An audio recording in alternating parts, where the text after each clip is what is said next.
All right, Shalom. First and foremost, we want to give all praises, honor, and glory to Yahweh, Bahasham, Yahweh Shai, Bahasham, God Dash.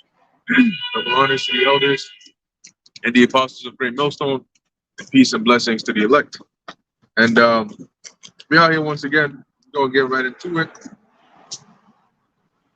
As we've all been keeping track, it's like every week. First off, it feels like just yesterday we just came out here. And that's obviously because if you've been paying attention, you notice that the time has been moving faster and faster and faster. Okay, weeks feel like days, literally. Weeks feel like days, months feel like weeks, and years feel like months. Here it is, we're already halfway through September, and September just started. The year just started, and we're already, a couple months left in the year 2023, and before you know it, we're going to be in the year 2024. So time is definitely moving very, very fast. As a matter of fact, I think there's a precept on that. If anybody can find that in the book of Matthew, where the Lord spoke about, shortening the days for the elect's sake. All right, which is definitely a beautiful thing because the faster time moves, the quicker we get to these prophecies being fulfilled. See, one thing that everybody has to understand is that we're not going to get out of here until these prophecies get fulfilled, because us being delivered out of here is a part of the prophecies. Okay, it's one of the prophecies in the book. So until the prerequisite prophecies come to pass, we will not be able to get out of here. All right, and that's why we hasten these days. That's why, regardless, like when they come out, Esau comes out and he starts talking about, a digital system, digital currencies, and so on and so forth. We know that that's leading towards a fulfillment of a very important prophecy that's needed for us to get out of here. So of course we're going. It's like being on a train and your stop is like all the way at the end, Utica or whatever, and you start to hear the next stop is, and then it's like maybe 3 stops before your stop. And then the next stop after that is maybe 2 stops before your stop. So you're going to get excited when you start hearing that. Well, it's the same thing with prophecy. So, and then we could also get Habakkuk, is that 2? Yeah, 2 and 1. Yeah. Matthew chapter 24 and verse 22. And except those days should be shortened, there should no flesh be saved. But for the elect's sake, those days shall be shortened. Yeah, so except those days should be shortened, because when you go into Matthew, the 24th chapter, Yahweh Shai is speaking about 2 time periods. All right, he's speaking about the time period that was going to happen sometime after his departure, which was 70 AD.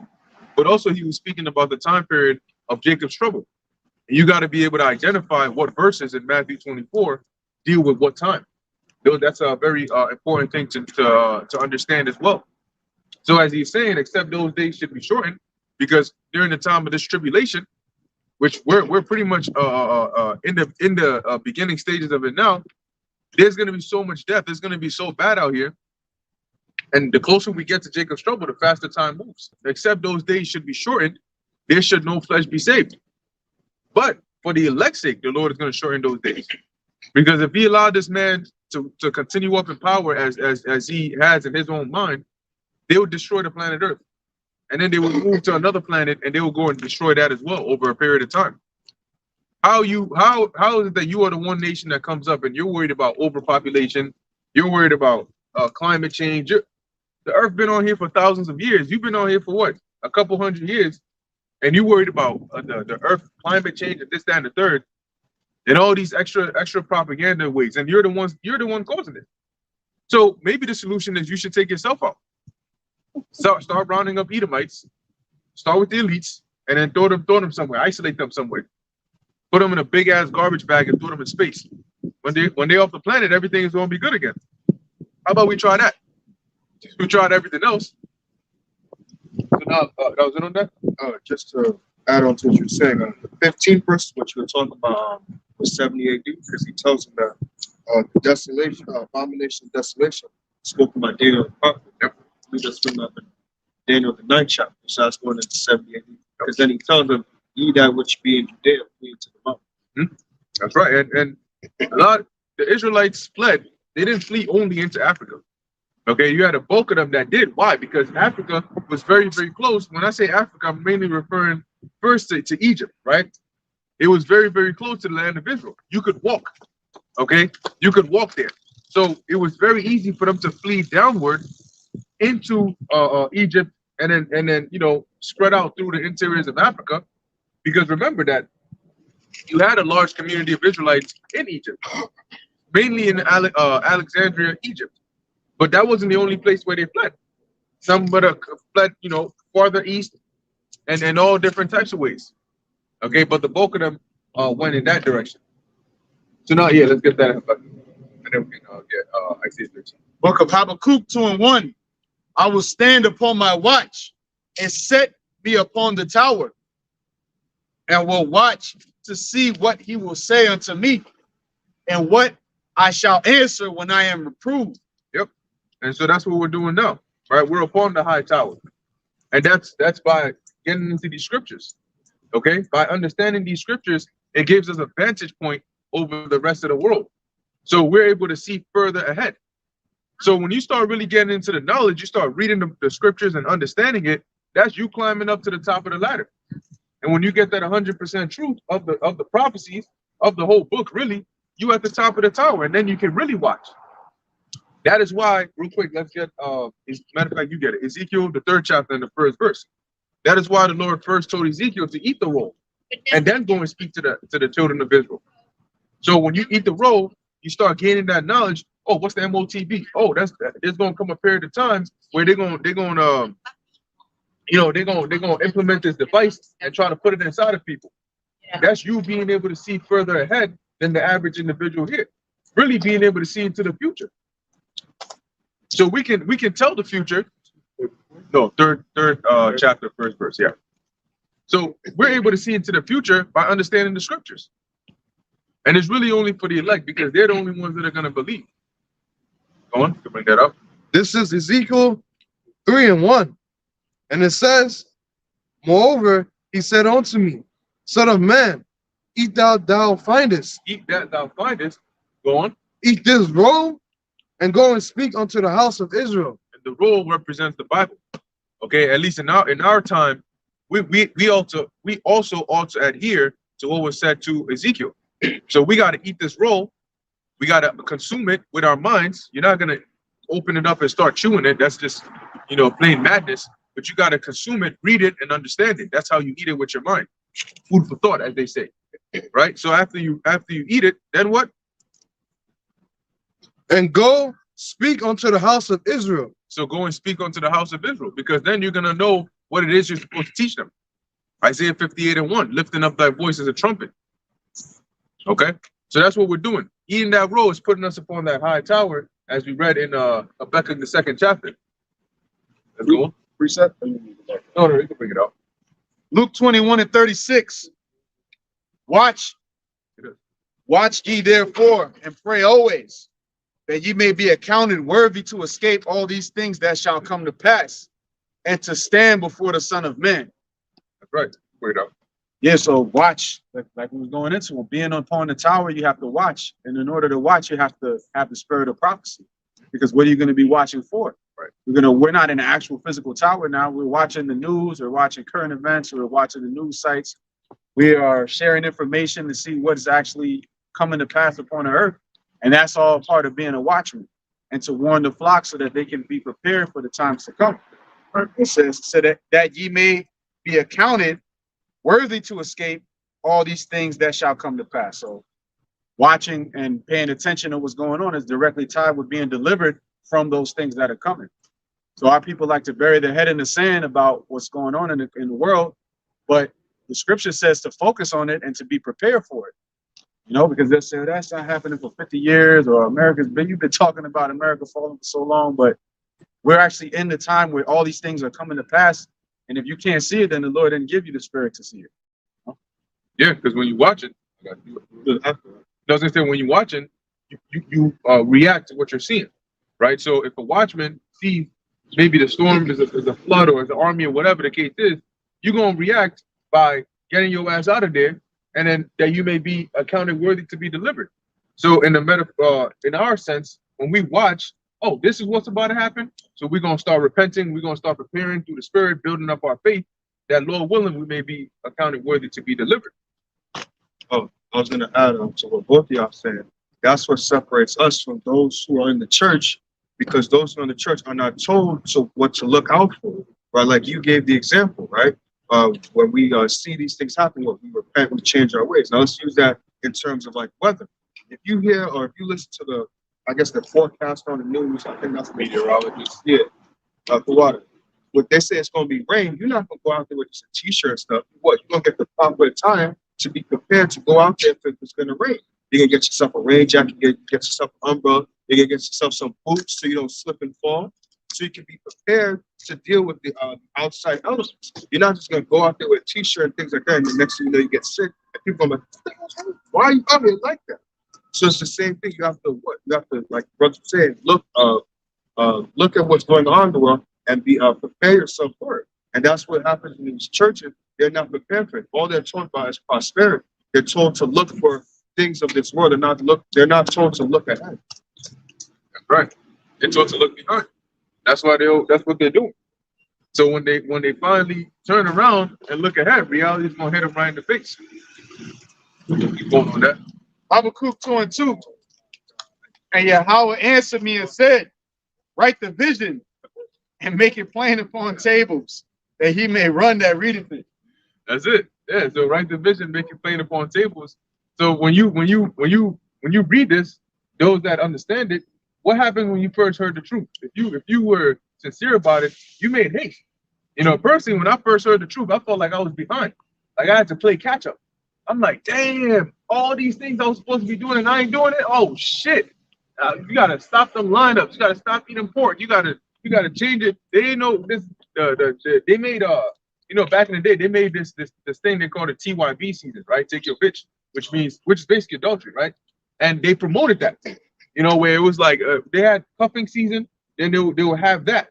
So that was something they promoted, like you were actually on a level if you were able to take another man's woman from him, which is pure wickedness. But in the world, there's no principle, there's no moral, there's no standard to base righteousness or wickedness off of. So in their minds, it's just like something that they can do. Okay, but anyway, the point is, you first hear about the truth, you're like, yeah, I gotta make haste to get right. Because if the Lord was to come today or tomorrow, I'll be totally screwed. My forehead is crispier than you know what I'm saying? I was like, shit. So you make haste to turn back to the ways of the Lord. Okay, to do what's right. Keep going. Habakkuk 2:3. For the vision is yet for an appointed time. So what's the vision? The vision is not just one specific vision, but it represents the prophecies in the book. Because the bulk of the prophecies were visions of things that were to happen in the future. So they were set for an appointed time. Daniel, the 8th chapter, was set for an appointed time. Daniel, the 7th chapter, all these different things that he saw in his vision were set to happen at appointed times. The Greeks coming up into power, the Persians going down, the Romans coming up into power, Yahushua making his return and destroying America. All these things are visions that were received and set for appointed times. And we don't know the exact dates, but we can see, like Yahushua said, you can tell when fall is coming. You can tell when winter is coming. You can tell when summer is coming. You can't say, now today they try to do that, right? They'll say, June 21st is the first day of summer. Come June 21st and it's still raining, it's still cold as shit, or March 3rd is the first day of spring. And then March 5th and it's still snowing outside. But you can get signs. The weather starts to get warmer, the trees start growing again. Those are signs that tell you, this season is near. And you notice sometimes the scriptures refer to some of these time periods as a season, right? So just like when a new season is coming in, there's signs of the transitioning from the old season to the new season. So what we can see is that we're transitioning into the season of Jacob's trouble. Man, just like last week alone, there was so many violent attacks. Somebody got stabbed. 2 elderly women got shot, being bystanders. Some dude, apparently this dude let these cops on a high-speed chase all throughout the Bronx and Yonkers, because this dude maybe stole somebody's laptop, and he was in the car. The person tracked him, and then when the cops approached the guy, he didn't like it too much, so he just stepped on the gas. Dude went on the opposite one way, full speed ahead. So they pretty much the every 2 seconds you hear on the news, there's some wild, violent, crazy ass crime going on, and it's just getting more and more and more, worse and worse and worse than it was years ago. So once again, when autumn is coming or fall is coming, you start to see more and more leaves falling off the trees. You start to see more and more leaves turning yellowish and oranges and brownish, right? And you see more and more and more of them the closer you get to that season. So these wild ass crimes, these signs of Jacob's trouble are becoming more and more apparent, letting you know that we're entering the season of trouble. Luke 21:29, and he spake to them a parable. Behold, the fig tree and all the trees, when they now shoot forth, ye see and know of your own selves that summer is now nigh at hand. So likewise ye. Why? Because spring comes before summer, and spring is when the new crops and trees and all that grow. So when you start seeing that happening, you know, oh, summer's coming next. Go on. So likewise ye, when ye see these things come to pass, know ye that the kingdom of God is nigh at hand. So that was a parable the Lord gave. A parable is an example. It's a comparison. It's basically a scenario that mirrors the concept you're trying to convey to somebody else. Okay, that's why when you're in class and you're learning, especially like math class, for example, when you're learning a new concept, they always give you examples. They always give you practice questions. So they teach you what is arithmetic, what is basic arithmetic. Now, what is an example of basic arithmetic? They'll teach you acronyms like PEMDAS and all of that, and then they'll show you how to use it. So Yahweh Shai gave a lot of parables, likening the events that would take place before the kingdom of heaven, or events to represent the mindset of maybe one type of person being the elect versus somebody else, and so on and so forth. Okay, the Lord said you can discern the face of the sky, but can you not discern the signs of the times? Going back to Habakkuk 2:3, for the vision is yet for an appointed time, but at the end it shall speak and not lie. Yep. Though it tarry, wait for it, because it will surely come. It will not tarry. Right, though it tarry, wait for it. Now, when something tarries, what it means is that it's taking longer than expected. Okay, so one example is when you read in the book of Tobit. You read the book of Tobit. There was a point in time when Tobit sent his son Tobias to an old friend of his, Raguel, which was in Media, and when he sent him there, there's a calculated distance, a calculated estimated amount of time it would take you to go on this journey and come back. Somebody tells you, yo, I'm going to the store real quick, versus, yo, I'm going to Fordham real quick, versus, yo, I'm going upstate real quick. You can have a rough estimate of how long it should take them. If you say I'm going downstairs to the store real quick, you should not come back 5 hours later. It doesn't take 5 hours to get to the store and back, not even if you did it 5 times. If you say I'm going to Fordham real quick, maybe it might take you 20 or 30 minutes, depending on what you're doing, if you're walking or not. You say I'm going upstate, I don't expect you to come back in 5 minutes. I'm gonna wonder if you really went upstate or not, right? So with the trip that Tobit sent his son Tobias on, there was an expected return time. How long on average would it take you? You go there, you convey the message, and you come back. But when Tobias got there to Raguel, Raguel basically had such a good time with Tobias that he kept them longer. And what he said was, tarry here with me another night. So you got to just stay with me a little longer, basically. And what happened? He was tarrying, meaning he was taking longer than expected to get back. So much so that Anna, the wife of Tobit, now she started giving him hell. Talking about our son is dead and oh my gosh, and so on and so. I mean, the typical reaction of women. And it goes to show you it's in their DNA. Because going back, Anna, I'm sure, Tobit was a man of the Lord. So I'm sure Anna was, I mean, just like every woman, they got their faults. But comparing her to a modern day woman today, she'd look like a golden trophy. But even she had her womanish behavior. But the point is, tarrying meaning is taking longer than expected. So when we're reading up there in Habakkuk, the 2nd chapter, it says, though it's tarry, though it seems like it's taking longer than expected. Oh Lord, I mean, we've been hearing this. We heard something in 2017 about 3 Square Market, and they, see if the employees, and now we here in 2023. Damn, it's what, 6 years? And they still ain't brought this thing yet. So it feels like it's taking longer than expected. But it says what? Wait for it. Because it will surely come. Just because it's taking long doesn't mean it's not going to happen. And it will not tarry. So when this starts to happen, it's not going to take long. It's not going to slow down. The second they bring this thing out, that's it. It's like the second that first domino falls, it doesn't tarry when hitting the rest. Boom, boom, boom, boom, boom, boom. And it just keeps on going. Yeah, I got the definition for tarry in the online etymology dictionary. You can bring it out. Shalom, Yahweh, Shem Yoshua, up to you, brothers, and everyone watching. All right, when you go into that word tarry, in the online etymology dictionary, it says to delay or to retard, meaning to move slow, right? It says to vex, right? Because when you're in a state of tarrying, you're pretty much impatient, right? That's where you get the word, the concept. Patient, meaning to endure Back to deep.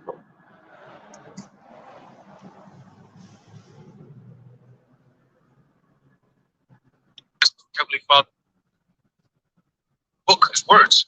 Okay, we get vexed when we see that. And that's all things that we have to wait patiently. Make sure. Right? That's why the Lord told us in the book of Revelation that what? Here's the faith and the patience of the saints. Okay, because it takes faith to actually wait patiently for what? For help. You know? It says to irritate, okay, to exacerbate, or in this case, it's exasperate, okay, to provoke. All right, these are all things that goes into the word tarry. Okay, so you have to suffer all these things. You have to bear the waiting period before the glory. You know, that's the most painful part. You know, the last few reps before you finish your set is the most painful part. Where you get to the point where you're questioning, why the hell am I putting one more rep? Well, you know you can do it. There's only one or two left, but that's the most difficult ones. You see, it says to linger, right? So that's why we see all these things happen. Well, most brothers say, what we normally say, yo, Esau, get along with this shit. Let's get this thing popping. Why? Because it's lingering. All right, so we are in the time of tarrying, but the Lord said, like the brother said in Ezekiel, once the tarrying is over and the shit comes, then you go understand why it was tarrying so much. Because now it's like, oh shit, ain't no breaks. You see, and that's when the trouble comes. Right. But you got it. That's right. So now let's go to the book of that was on there, right? Yeah. All right, now let's get Isaiah 13. Because that's the times we're coming into, man. And you better wise up and realize the times that you're in, both men and women. Matter of fact, men, women, and children. Okay? You gotta wise up and realize the times that we're in. We're in the time of danger. Okay? We are entering the danger zone. We are entering the danger zone, and a lot of people, they just having a good old time. See, yeah, the Esau, really the Most High, got a lot of people in Jake especially in a trick bag, literally, because when success actually mattered, you didn't stand a chance at gaining it. When it was actually relevant, big ass. When it was actually relevant for you to understand how the stock market worked, how bonds and securities and all these things worked, you didn't have that knowledge. You didn't have access to that. Okay, when getting these high paying jobs and all that was gonna do you some good, you weren't in those positions. But now that the system is about to collapse, they're pretty much about done with all this. They start allowing you to come up in these areas. So you got Israelites learning about trading and Forex and all these extra things, and it makes them feel like they're on top of the world. You got women getting jobs that are paying them, 6 figures now, and they feel like they're on top of the world. You're getting that now because it's about to go down anyway. So now is when they're coming up thinking, now we're finally making it, not realizing that what's at the door is complete collapse and chaos. You know? So they basically knew that there's a time limit. There's like 30 minutes left on this shit, and it's going to crash anyway, so give it to them. Let them just have it anyway. So they're in the trick bag thinking, now is our time, not knowing that the time limit is about to cut off on them. And all hell is about to break loose, and all of it is going to collapse. So these actual elites, what they did was, when they realized there's about 30 minutes left on this, they left it for you so they could prepare for what's coming up after that. While you're all fascinated, you about to run up into it and get all happy and shit, Yeah, we got to get there. Yeah, you see, we can finally got things going for us. You know, I saw a video that the elder brother Caracas in Vegas from GMS Vegas. He did a lesson on it, and in there he played a short clip. You had this woman pretty much bragging about black women, talking about how they're doing good for themselves. They're running circles around black men, you know, and really, if the dude ain't making this amount or X, Y, and Z, they don't really got to waste their time or deal with them. Going back to what I'm saying, they're in the trick bag. They think that finance or money, which dollar bills are not real money, is what's going to deliver you. And now that they're getting a little taste of that, they feel on top of the world. And they forget that the Most High did not create men because they were going to make money for you. The Most High did not pair men and make men the head of the household because all they knew how to do was make money. Men are providers and protectors. In today's day and age, one of the means of providing is through working and making money, right? But that is not the only means. Money will not protect you. Making 7, 10, 12 figures will not deliver you. Okay, what is that? Proverbs 11 and 1. Richest profit not in the day of wrath. 11 and 4. 11 and 4, Khan. But righteousness delivered from death. So they don't understand that the use of a man is going to be highlighted when all hell breaks loose. Because when all hell breaks loose, there's going to be a mirror of what the actual real world looks like. But Jacob's trouble is pretty much going to collapse this false reality and show you what the real world looks like. And everybody is going to fall into their actual real roles. Women are going to be women and men are going to be men. And it's not going to be by choice. It's going to be by default. You're going to revert back to your innate design. And you're going to humble down and you're going to be looking for help. And you know what you ain't going to be looking for is dollar bills. See, when you see a gang of dudes coming at you, you hold up, let me get my credit card real quick. You know, I'm going to swipe for protection. That's not going to do any good for you. And you damn sure ain't going to be looking for no women. Here it is, there's 3 dudes coming at you, and you looking for your girlfriend. You know, I'm looking for my girlfriend. She can come protect me against these 3 dudes. That's not how nature works. They're going to be looking for a man to protect them against another man. Yep. Ezekiel 7 and 19. I'm gonna read it in the NLT. They will throw their money in the streets, tossing it out like worthless trash. Their silver and gold won't save them on that day of the Lord's anger. Because what is the real purpose of silver and gold? You can use silver and gold for other. As a matter of fact, even there are ways of consuming gold that is good for you. But silver and gold were used as a means of transaction for the most part, as a means of trade, as a means of bartering. And that's important and crucial when there's an actual society to use it in, right? If there's no actual structure or society, you can have gold and silver, but it means nothing. Gold means something when there's somebody there that says, hey, I'll take that gold and give you this in return. Hey, the more you have of this, the more you can get of that. That's when gold and silver actually really hold weight. So when society collapses, all of that is going to go out the window, because what can you actually do with gold?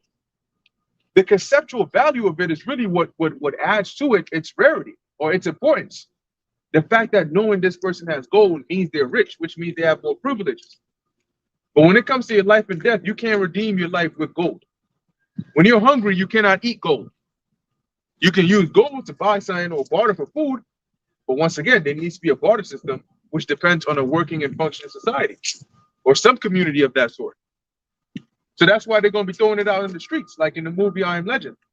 They were dollar bills and burning and all that for heat. Yeah. I was gonna say the value of things in life depend on how society is, like you said. Like right now, a car is something that would be valuable. Why? Because right now society is normal, and right now a car would be valuable because it gets you from point A to B. But in those times, you're not gonna really want a car. I mean, maybe a car would be somewhat helpful in Jacob's trouble, but how so much, really, right? Or like you were saying, or the better example would be money. Right now, money is seen as something valuable and seen as an asset right now because society is functioning, it is needed. But when when society crumbles and there's no need for money, you can't go to people and say, hey, let me give you this. That's not what's going to be valuable in those times. Food, water, protection, shelter. Those are things that people actually take for granted right now. Those are the things that's going to be valuable. Those are the things that's going to be looked at as silver and gold in that time, not money. Yep. And those are the things that are going to reside with the men of Yahweh Ba'ashem Yahushua. Is he's gonna give them that. And in ways that you can't find out. Got it. And that's happy that you brothers brought that up because I was actually going to say that. That's the spirit. But yesterday I saw an advertisement for a job, and it says, with a master's degree, you're going to be making $15.45 an hour. With a Oh, master's shit. degree. Right. So again, when I seen that, I said, "Oh shit, what the fuck? So what are you going to be making if you don't got a degree?" Right. So in this case, you got Esau pushing that vibration of very soon. The very fabric of the society is being changed, where things that used to matter that people were actually pursuing is no longer the case. Everything is turned upside down. See, so now you're looking at people who know how to use their hands and understand the works of nature, understand the times that we're in as the most valuable people. Meanwhile, everybody else who's just clueless, nobody has the use for them. Because if you're clueless, guess what? AI could do your job. But those who are in tune with reality, those are the ones that are so-called dangerous, but in the same time, they're the people that you want to be around because you can help navigate a way around the maze. You see, and that's only for the elect, like you said earlier. You know, but when I seen that says $15.45 an hour for a master's degree, I said, "Oh shit, okay." So we getting it. We getting it. Yeah. You know, and that's gonna go against a lot of you women because when you look into the trade world, a lot of men are in trade, but women are into the degrees and so on and so forth. That's why from a very young age, the people who are in the schools who teach these kids from pre-K, kindergarten, first, second grade, all that shit is mostly women. You notice that there's not that many men out there to give the children instructions and discipline at a very young age. You take them from the father's house, you send them into the school system, right? And then all they do is what? Learn on a whole bunch of feminine energy, you know? And then they end up becoming the generation that we have now where niggas is all confused. They're saying that there was a 15,000% increase in children changing their gender. That's insane. That's insane, bro. You know, so this is the state we're in because of all the shit that's going on around the world, and it's about to blow over. All right, there's no more anything holding everything up. Like, you know, there's a what they call a dam that holds the water back. Yeah, that dam is broken, it's cracked, and there's water seeping through little by little. So we could see the seeping through. We could see it around the world. We could see it in the country. We could see the division. Everything is divided. Everything is cracked. Everything is chaotic. It's shaky. It's wobbly. Okay. Eventually, the Lord is going to give them the quick swipe, and everything is just going to collapse. And at that point, they will tarry. Wait for it, because when it comes, it's not going to tarry. Right. All right. You got it. Yeah. Reality check is coming, man. A very cold, painful, inescapable reality check is coming because what we're speaking about is real. We're speaking about real life things, real life concepts that people can't understand because they live in a fantasy. Was that in that? Just a little bit. Okay. It says it will neither satisfy nor feed them. Let's read that again. Okay, from the top. Yeah. Ezekiel 7:19. They will throw their money in the streets, tossing it out like worthless trash. Their silver and gold won't save them on that day of Yahweh's anger. Right. So see, when the children of Israel were in the wilderness, right, they weren't trying to stone Moses because they didn't have gold and silver. They were trying to stone him because they said this guy brought us out here to die because we ain't got no food, right? We ain't got no water. Buddha is more important than it's inside not inside joke. Really, everybody knows that joke. But anyway, they didn't have any food and water, so they were complaining about that. That's not why they didn't want to kill. Oh, we ain't got no gold and silver. We got to get this man in. That's not something they were worried about. So as it keeps on, as you just read, they ain't gonna be able to eat their gold and silver. It will neither satisfy nor feed them, for their greed can only trip them up. There you go, and it's gonna trip you up, which also lines up with Wisdom of Solomon, the 5th chapter, because in Wisdom of Solomon, the 5th chapter, which you can hold that on deck, it talks about how they said what profit hath our vaunting and I think riches brought us? Nothing. They have wearied themselves in the wrong way. They went through deserts than to go through the right way to follow Yahweh Ba'ashem Yahushua. And they're gonna realize that it's all in vain. That's it. All right. So now let's get into Isaiah 13. Because Isaiah 13 is also another look, man. When we go into these chapters, don't think of it or listen to it as though it's just another breakdown. You know, it's just another chapter that I know how to break it down. Think of it as an actual rundown of what's about to happen. Isaiah the 13th chapter is prophetic. It's telling you what's about to take place. When you start to look at the scriptures, less of just text in a book that's spiritual and more of a reality. Like think of it like if you found a secret government document that said, in the next few years, we plan to create an artificial famine, you know, and we're going to do it by destroying different food processing plants. You know, we're going to lock down the country. We're going to cause people to die by starvation and diseases. We're going to eventually start a war, and Russia is going to be the one that we're going to use to destroy America. If you read a document like that, you're going to be thinking of it in real world context. You're going to be thinking, oh shit, that we got to prepare in the next few years. This is going to happen. This is going to happen. So when you read the scriptures, it's the same thing, just written in Old English. So you got to look at it that way, especially these prophecies. Look at them like actual real world events that are about to take place. When you read about Isaiah 13 and it talks about the king of the Medes coming and them not regarding gold and silver, modern English, Russia's going to be get ready for war under at any cost. They're not going to want to hear any treaties or anything of that sort. So these are actual things that are getting ready to happen. This is a real rundown of the future.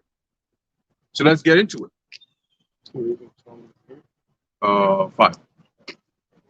You got it. Isaiah chapter 13 and verse 1. The burden of Babylon, which Isaiah the son of Amos did see. Lift ye up a banner upon the high mountain. Exalt the voice unto them. Shake the hand that they may go into the gates of the nobles. Okay, so as it says, right, lift ye up a banner upon the high mountain. Now, can we look up what a banner is when in that verse, Isaiah 13 and 1 or 2? Lift ye up a banner. Okay, because in the ancient world, you would have, for example, bannermen, right? A bannerman or somebody who would lift up a standard would be somebody that would hold the actual flag or a symbol, okay, representing that nation that they're repping. So our banner is the Bible, okay? I believe that sometimes the Olympics, they'll run up the flag wherever Yes. country they're from. Yep. You got it? The word for banner is H5251, Nas. Nas, and it says something lifted up. Standard, signal, signal pole, and sign, banner, sign, sail. Standard as rallying point, signal. There you go. That's rallying point, right? Now that word there, nas, is a variation of the word in Isaiah 59 and 19 for standard, which is either nawas or something close to that, but it's a variation of that. And that's why you'll see some of the similar definitions we just read here in Isaiah 59 and 19 about a rallying point, okay, a standard. So we're lifting up the banner, which ultimately is the scriptures, because what are we all rallying around? We're rallying around the book, around the words in here. Because when we came into the knowledge, how was it? We heard the words of the book. And when we heard it, it drew us.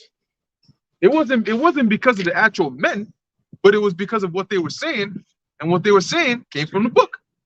So when they went into Leviticus 23 and 20 and 13, or Leviticus 11 and this, and they say you ain't supposed to do this, the Bible says this, America's going to be destroyed, get me Revelation 18. We heard those words and we said, oh shoot, that's in the Bible. Damn, let me go and check. And you see, oh, it's in the Bible. Oh, let me get involved with this. So we rallied around this. This is what keeps us together. We didn't know any. Look, aside from those that actually knew each other before coming into this truth, we didn't know each other ever. And we probably would have never became even friends. So how are we all here today? Because of this.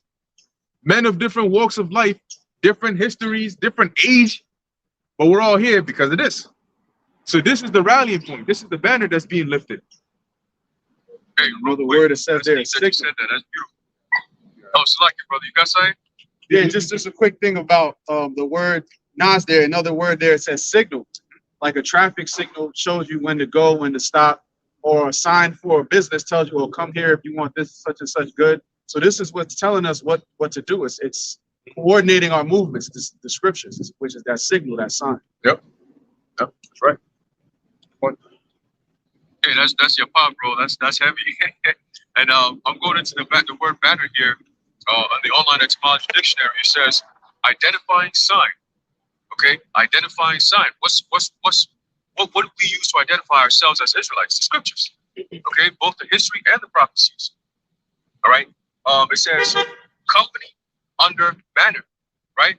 Now, when you go into that word company, like you were saying before, all right, where brothers from different walks of life came together. All right. But there's one thing that made us come together. So we already established what the banner is what the scriptures. Okay. So now it's saying a company under a banner. Right. So when you go into that word company, it says a large group of people. All right. Or it says bread fellow. Okay. Your bread fellow. Did not the Apostle Paul talk about us being his fellow yokemen? Okay. So, or his yoke fellows. Right. So it says the word company means what? Bread fellow. You break it down. It says come meaning with, and then the penny goes into panas or panis, which is bread. You get the word pan from, right? So we are breaking bread. We're under one banner, meaning what? The one thing that identifies us is what the scriptures, and we're a company. Brothers who are in like-minded coming together under one spirit, one power, one banner, one word, right? One sign. Okay. Scriptures talk about, even the book of Isaiah talks about an ensign. All right, we pronounce it ensign, but it's really an ensign, which means what? The large sign or the significant showing before something happens. Okay, and in this case, us coming out here on the highways and byways and being the spoke men of the Lord, right? Because remember, the Lord has spoken, but He needs people. He uses people to come in and use those words to provoke people, whether it be unto righteousness or unto destruction, right? But you have the warning going out, and it's done what? The banner. Okay, that's why you get that in Isaiah. That banner has been set up by the men of the Lord, to the men of the Lord, for the elect. Okay, through Yahweh Bashem Yahushua, of course. All right, but I just want to bring that out real quick. You got it. Gone. Yeah, beautiful point. And just like you mentioned about the gathering, the scriptures always talk about the gathering, right? What's happening? The gathering of the elect.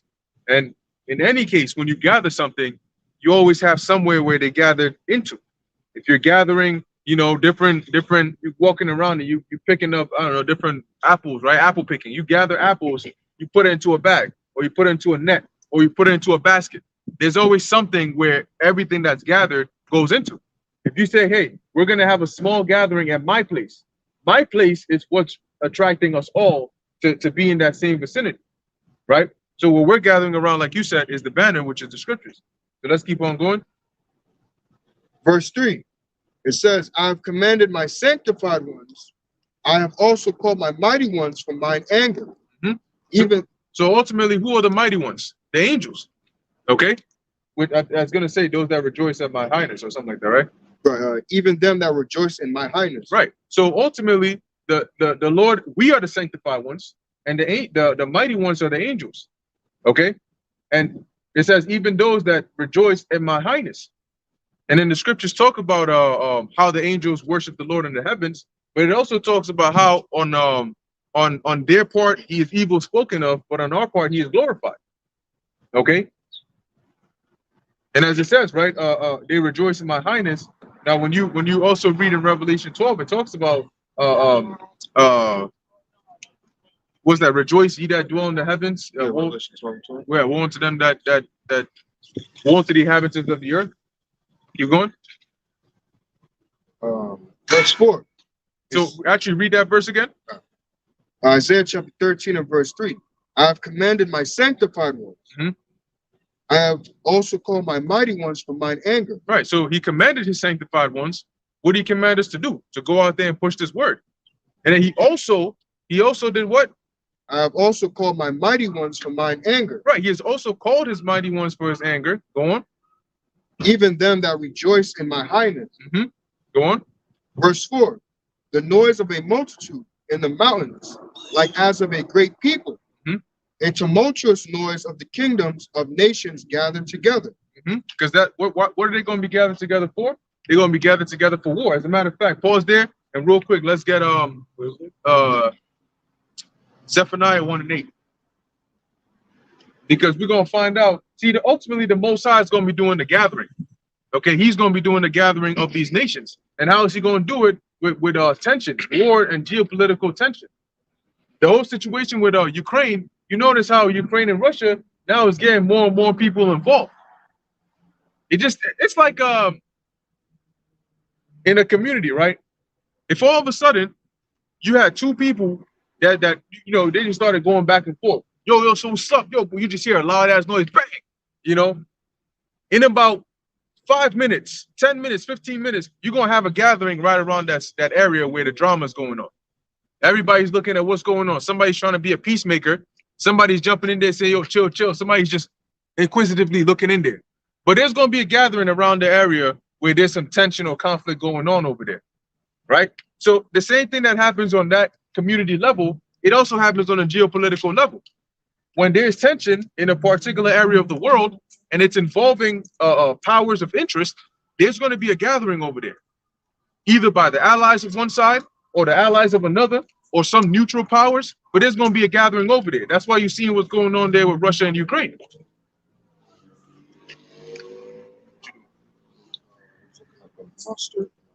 Right, all right, you got it, you got it. So as we're reading, as we're going to get Zephaniah 3, get that?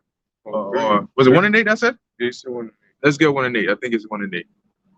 This is Zephaniah 1 and 8, and it reads, "And it shall come to pass." It reads. It doesn't say. It doesn't talk. It doesn't walk. It reads. That's it. Verse 8, "And it shall come to pass in the day of the Lord's sacrifice that I will punish the princes." So I think it's actually 3 and 8. Yeah. Zephaniah 3 and 8. 3 and 8. Yeah. Got it. Yeah. All right, my You want me to get it or the brother got it? No, he got it. Oh, matter of fact, Hey, real quick too. Oh, Shalom, you gonna say something? Okay, you bring out your point, then you got it, Ron. once we have definition before he gets it, it's gonna back it up. Oh, it's gonna link up with this. Yeah, because it's my determination is to gather nations. All right. So then, hold on this. Ron, you bring out your point, and then since this is gonna be linked with that anyway. Okay, Khan, the water. I was going to say that it's you can see the dichotomy and you see the balance of Yahweh Bashim Yahushai because he's doing two forms of gathering, right? You got Amos 9:11, where the Lord said he's gathering his elect, all right, to build up the tabernacle of David. And at the same time, he's also built up these other nations into the valley of Jehoshaphat. So regardless, there's something that's going on where the Lord is controlling both sides and he's doing a gathering and there's going to be a clash. You know what I'm saying? I was just thinking about that, the balance of Yahweh Bashim Yahushai, man. So regardless of how you look at it, there's still a gathering, but we got to wait upon the Lord for him to call the shots that we just follow, being that he is the Lord of hosts. A host is what? An army. Okay, if we're part of the Lord's army, we got to wait upon our command. Okay, so we're going to get that soon. Got it. God, the duality of the Lord. You got it, bro.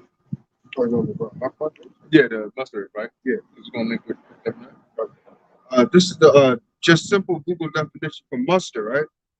It says assemble troops, especially for inspection or in preparation for battle. It says collect or assemble a number or amount. And it says also a formal gathering of troops, especially for inspection. Okay, so pretty much the same thing. So pretty much the first one is what the point is. It says assemble troops, especially for inspection or in preparation for battle. I think there's a precept that said the Lord is the one that musters the host of the battle. Yeah, that's what we read right there. Oh, okay. So that's it. That's it. That's the one right there. So the Lord is the one doing that, as we were saying. And now we're gonna get a solid precept to back that up. 3 and 8. This is Zephaniah 3 and 8. And it reads, "Therefore, wait ye upon me, saith the Lord." Wait ye upon me, saith the Lord. What does that mean? That means that what the Lord has said to do, that's what you're gonna do. Anything else, you ain't, the Lord hasn't instructed you to do that, so don't do it. Okay, you gotta wait till the Lord says, okay, now we're gonna go. Okay, now we're gonna stop doing this. Okay, now we're gonna change course of action and do this, that, and the third. It's not up to you to say that, okay, the Lord said that we're gonna do this, so we're gonna take charge and do it. No, you wait upon the Lord, and when the Lord tells you to do it, when he gives you the command, that's when you do it. When you sit in your car, the car doesn't automatically turn on and start driving where it wants to go. It waits for you to give it instructions, right? It waits for you to hit the gas and then it moves because you're the driver. So you wait on the Lord to say, all right, now we're going to do this or now we're going to do that. And then you do it. Hey, like David used to do, you asked the Lord, you said, Lord, Shall I go up to these people, bring them into my hands? And the Lord said, you stay here, I'll bring them into your hands. But when you hear the army come over the bushels and the trees, understand it's go time. That's it. You know, so the Lord will give you the gifts. You just gotta wait for it. You know? That's right. That's a good example. And every time, because King David always waited upon the Lord and he obeyed what the Lord told him to do, he was always successful. The Lord, the Most High, is the ultimate tactician. He created the art of war. Okay, that's why he is the man of war. The concept of war emanates from the Most High. So when he says, "All right, we're gonna do this, or we're gonna do that, or no, don't go there," like the example the brother gave, he said, "No, don't go at him head on. Actually, flank him, go around him, and wait till I give you the command, and then come in and attack." Until the day that I rise up to the prey. So we gotta wait for the Lord until the day that he decides to rise up to the prey. And ultimately the prey starts with Esau, but it's really all these other nations as well. So there's coming a day where the Lord, the Most High, is going to rise up against them. But we have to wait for the Lord to give that green light. Go on. For my determination is to gather the nations. So the Lord is saying, I'm telling you to wait because I already have plans to gather all these nations. Go on. That I may assemble the kingdoms to pour upon them my indignation. So he's going to assemble the kingdoms, gather them in one area, so he can pour upon them his anger, his indignation. Go on. All at once. Even all my fierce anger. Even all his fierce anger. Keep going. For all the earth shall be devoured with the fire of my jealousy. And when you go into the word earth, in the Hebrew, it's the word aratazah, which means land. Okay, so the word earth and the word land are interchangeable. In the Hebrew, it's aratazah.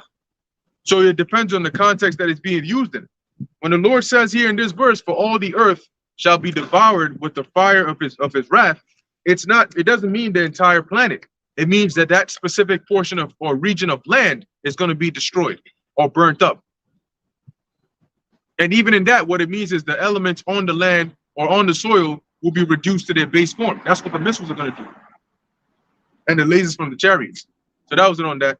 Now let's go back to Isaiah 13. So what is our job? Our job is to read and understand these scriptures, which is why we have teachers.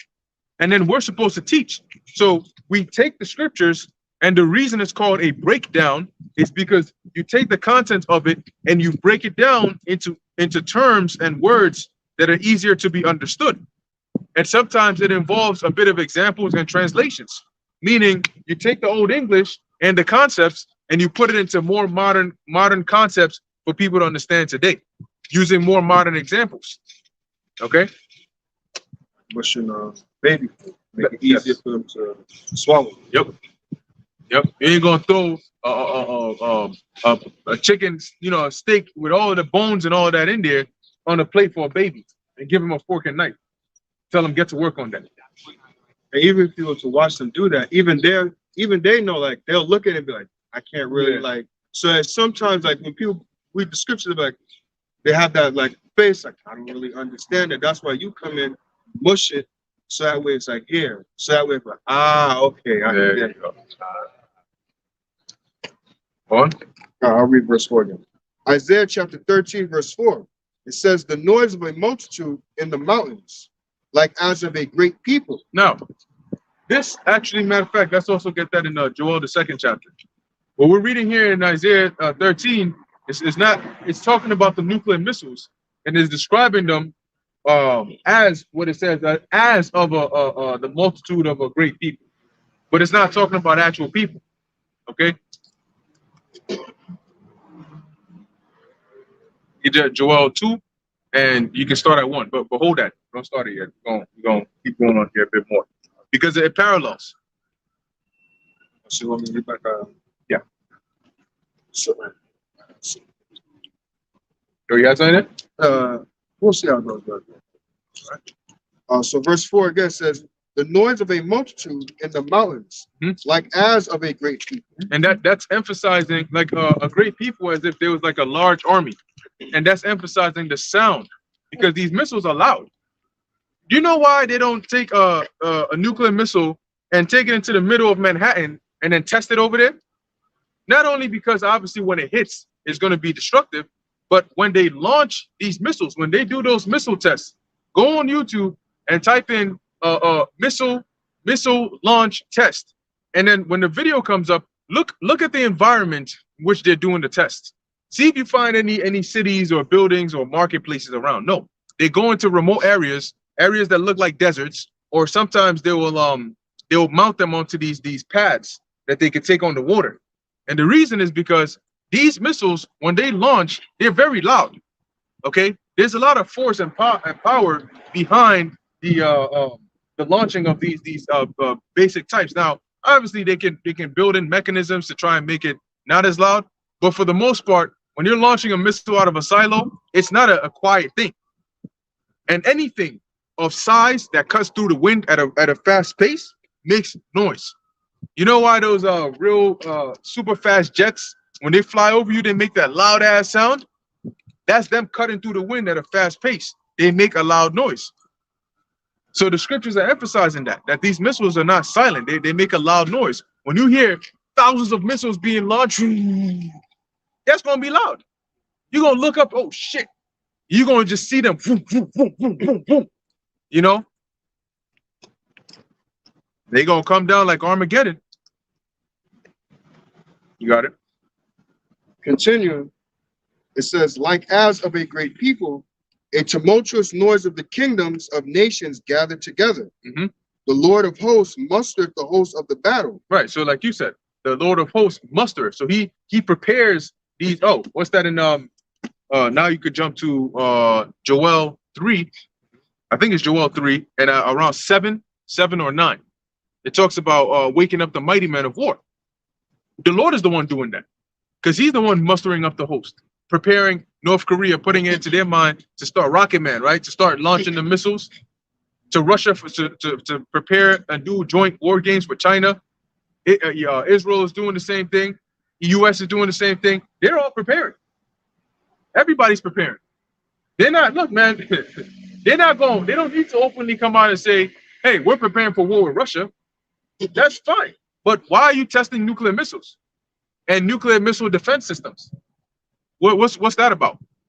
Oh, yeah, we have no intention of remotely using these, but of all these different years, now's the time we decide we want to test them anyway. Go on. Joel 3 and read 7. Oh, 9? Okay, read it. This is Joel 3 and 9. And it reads, proclaim ye this among the Gentiles. Prepare war, wake up the mighty men. Which are the armies. Go on. Let all the men of war draw near. Where they draw near to? The gathering. Go on. Let them come up. Yeah. Beat your plowshares into swords, and your pruning hooks into spears. So the Lord is preparing these armies for war.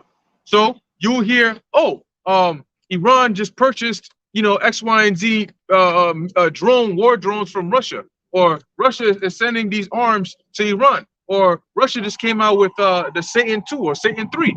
China just tested a super hypersonic missile that can move at the speed of sound. Cannot be stopped by these conventional nuclear defense systems. That's them beating their plowshares into and pruning hooks into swords and spears, as it's going to tell you. Because when you have swords and spears, farmers don't have swords and spears.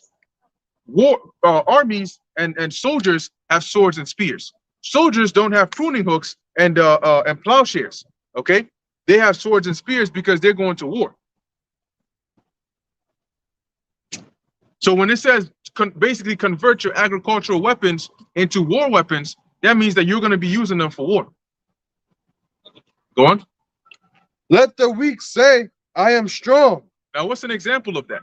You would have these nations that would be considered weak, okay, because maybe they may not be as militarily large as other countries that would be considered world superpowers. But what can then make a country like that say, I am strong? If they have the same destructive capability as this huge country, they can do that. Let me give you an example, right? Say you have one gang that has 5 members in there. You got another gang that has 25 members in there. You're gonna consider the 5-member gang a weak gang versus the 25-member gang, right? Maybe everybody in the 25-member gang has pistols on them or AR-15s. But in the second, the members in the 5 arm each one in the 5-member gang with an RPG, okay, and a rocket launcher, and a nuclear defense system, and missiles, and then go and see if they're still weak. You ain't gonna think that they're weak anymore, right? Because now they have a destructive capability that can rival that of the bigger gang. So these weak nations, prior in the past, now have access to. You know why when a plane crashes in like maybe the ocean, or a missile falls on one country's territory, you know why the government and the military of that nation rush to it and they fight over it? Because the second they find that missile, they grab it and they take it apart. And they look in there to find out how was it made? How was it put together? What technology are they using for their stealth bombers and their fighter jets? That's why they scramble to those areas to try and grab those different pieces of technology. And that's the same reason why the countries, when they develop their weapons, right? They get their weapons. The reason is because they keep it secret. Because they don't want other nations getting access to that technology. Yeah, keep going. Assemble yourselves and come, all ye heathen, and gather yourselves together round about, to the cause thy mighty ones to come down. O Lord, Keep going. let the heathen be wakened and come up to the valley of Jehoshaphat. Now the valley of Jehoshaphat is the valley. Jehoshaphat in Hebrew is Yahweh Shaphat. The Jeho, it goes to Yahweh, okay, and then Shaphat goes to Shaphat, which means judgment, because there's no J in the Hebrew. All the J's become really Y's. Judah, Yehuda, Jeremiah. It's not Jeremiah, okay. Anyway, it says what?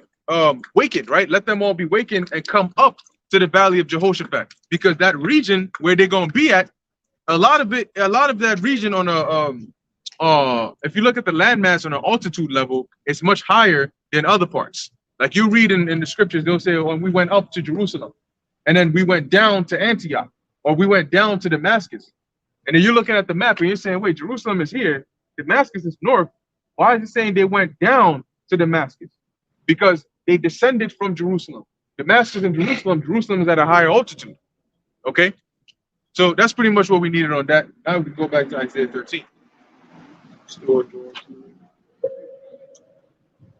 Yeah, might get that.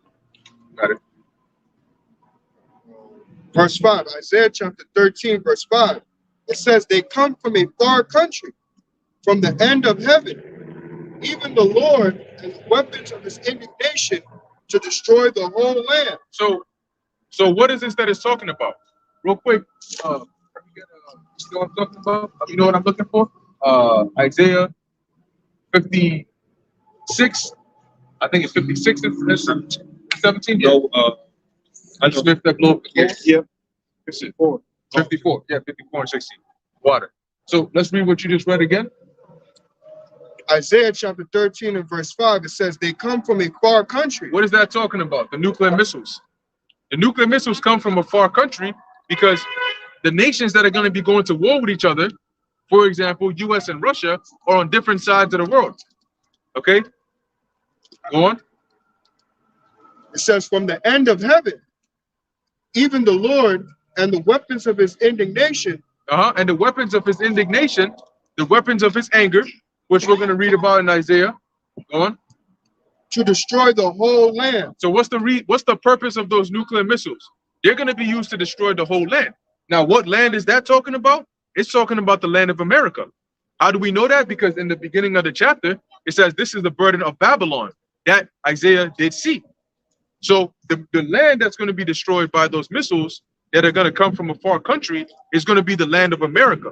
So very soon, the soil that you're standing on will be destroyed with nuclear missiles. That's in the Bible. You got it. Isaiah 54 and 16. Behold, I have created the smith that bloweth the coals in the fire. So what is the smith? a smith is basically you have different kinds of smiths. You have blacksmiths,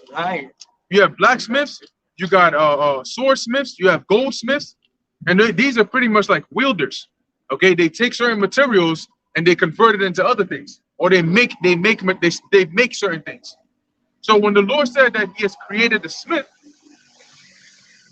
what He means is that there are certain people, certain scientists, that He opened up their minds and their understanding so that they can create those different nuclear weapons, because that's an advanced technology to be able to understand which atoms can be split and can be put together and can be combined to create such a powerful destructive force. That's a level of understanding that the Lord had to put into the minds of these scientists. So that's why He says, I have created a smith. And what kind of smith is this?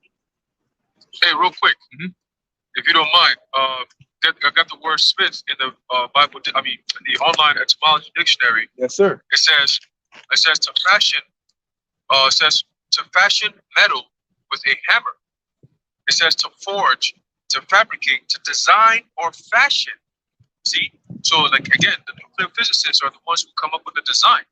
Okay, the concept of what we want. They do the range. Okay, this is a ICBM missile. This is a sub missile. You know, it can shoot from a submarine.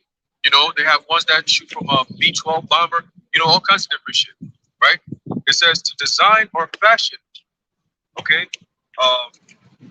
And then hence you have, you know, blacksmith, coppersmith, you know, and so on and so forth. Okay, goldsmith, gunsmith, okay, a tinsmith, all right, all kinds of smiths. All right, but in this case, we're talking about the smith that bloweth the coal in the fires. Okay, meaning what? Those who are working on those missiles, as the Lord is setting up Edomites to set up, to create, that they're going to be using to destroy other Edomites. That's a beautiful thing, and the rest of these other heathens, man. You know? What you got, man? Oh yeah, just want to get this precept just to add on to what the brother was saying about how the Lord opens up the minds of these scientists to know how to put these elements together to make the nuclear bomb. Now I'm gonna read. I'm gonna go straight to the point, but this is Sirach, the 38th chapter. I'm gonna start at verse 12 because 12 is the point. But when you go through Sirach, the 38th chapter, you read from the top, it goes into how you should honor a physician. A physician is pretty much a healer. Now it says, verse 12 it says, "Then give place to the physician, for the Lord had created him. Let him not go from thee, for thou hast need of him." So what? Going into what the brother was saying about how the smith, what the Lord has opened up the minds of the smith to know how to put these elements together to create these missiles. Just to give another example of that with the healer, right? How do these certain men know how are good with herbs and things like that? Because the Lord has opened up their minds to know what herb is good for this, what herb is good for that, and sometimes to combine that to make a good to create, for lack of a better word, a good potion that can heal your body. So all these things, like it says, come from the Lord. The Lord had created the physician, which is the healer. Going into what the brother was going into that precept with the smith. The Lord created the smith, which is these scientists, and He opened up their minds to be able to create these nuclear missiles. Just to back that up with another precept. Yeah, that's right. Yeah. So that's what they do, right? They study different elements. They see which ones combine. You ever seen like those cartoons?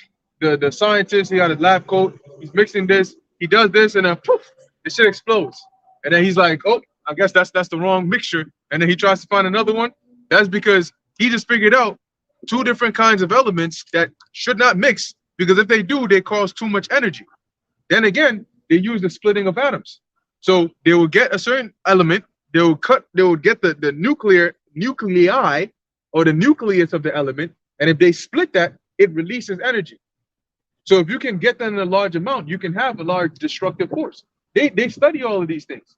And then they come up with, okay, what kind of machinery do we need in order to be able to actually optimize this, right? What kind of, like, if you look at, for example, electricity, you notice that any cord, any USB cord, any power cord, any cord on the outside is like a black wire or whatever. That's like the rubber that's to insulate it. But if you actually cut that open, the bare metal is actually copper. Why is it copper? Because copper is what allows the electrons to travel through, creating that electricity. So they say, oh, okay, in any form of wire that we need to send electrical signals, we should use copper. So when they look at something like this, oh, okay, if we need to split this kind of atom, what kind of technological design could we build? What machines can we build that we can use to capitalize on this to do this job for us. They show you that in the movie Oppenheimer, the Manhattan Project. It was a pretty good movie, a little too long for my taste, but overall good movie. And they show you they had actually, like, they had smiths because they needed metallurgy people to actually form the you know, the parts that were going to be utilizing metal for the actual missile. And then they had guys that would formulate how to concentrate the uranium. It was all different aspects that came together in order to formulate that bomb. Right. Yeah. There's not just one person sitting down saying, all right, give me this, give me that, give me this, give me that. No. You have different, all of these forms of work involve different people. That team, yeah, that specializes in different fields, and they put it all together. So they get the best person, the best physicist, the best, you know, engineer, the best this, and then they create the best work and put it together. Then they get machines to replicate that. Yeah, like I'll just use NFL, like an NFL team. You got draft some of the best players to get a desired outcome, which is to win the Super Bowl. Right. Well, everybody can't be the quarterback. Somebody got to be the wide receiver. You know. Back in Isaiah 54:16, behold, I have created the smith that bloweth the coals in the fire. Right. So what? Well, when you go back to the ancient world, even in some movies they'll show you, you would have the smith. He's working. He's working. He's working. He will get, because you know, really sometimes they to make, like, for example, the actual blade of some of these swords, they built the what's the name of that something hilt, the hilt or shilt or tilt or something, but it's basically the handle of the actual sword. And then yeah, I think it's hilt. And then the actual blade is the melted metal is really, really hot. Sometimes you'll see, like, they'll design the actual container, and then they'll just pour the actual hot metal in there. And then they would let it sit. And then they would cool it off in fire, and then it gets really hard. And then they start to get the impurities out of it, straighten it. Then they're gonna put it inside of the actual heat, so that it can get easy. If you take metal and you want to bend it, you need to heat it up. Because when you heat it up, then it can actually start to, you know, be movable and moldable. And then they start to smash it and smash it and smash it. But as it says, you need fire. There's something called a forge, which is basically that area where they got the furnace, they got the coals in the furnace, and then they got that area where they do their work. So he has to blow the coals in the fire. Sometimes they don't actually go then with the actual mouth. They have special fans that they use to actually blow the coals in there. When you use coal for energy, the more air actually basically helps the fire grow. So when they do that heat, you'll see the coal starts to get redder and redder and redder, and it gets hotter and hotter and hotter. So that's a part of the smith's job. That's why it's saying I've created a smith that blows the coals in the fire, because that's a part of doing his job. But these smiths are not literally blowing coals in fire.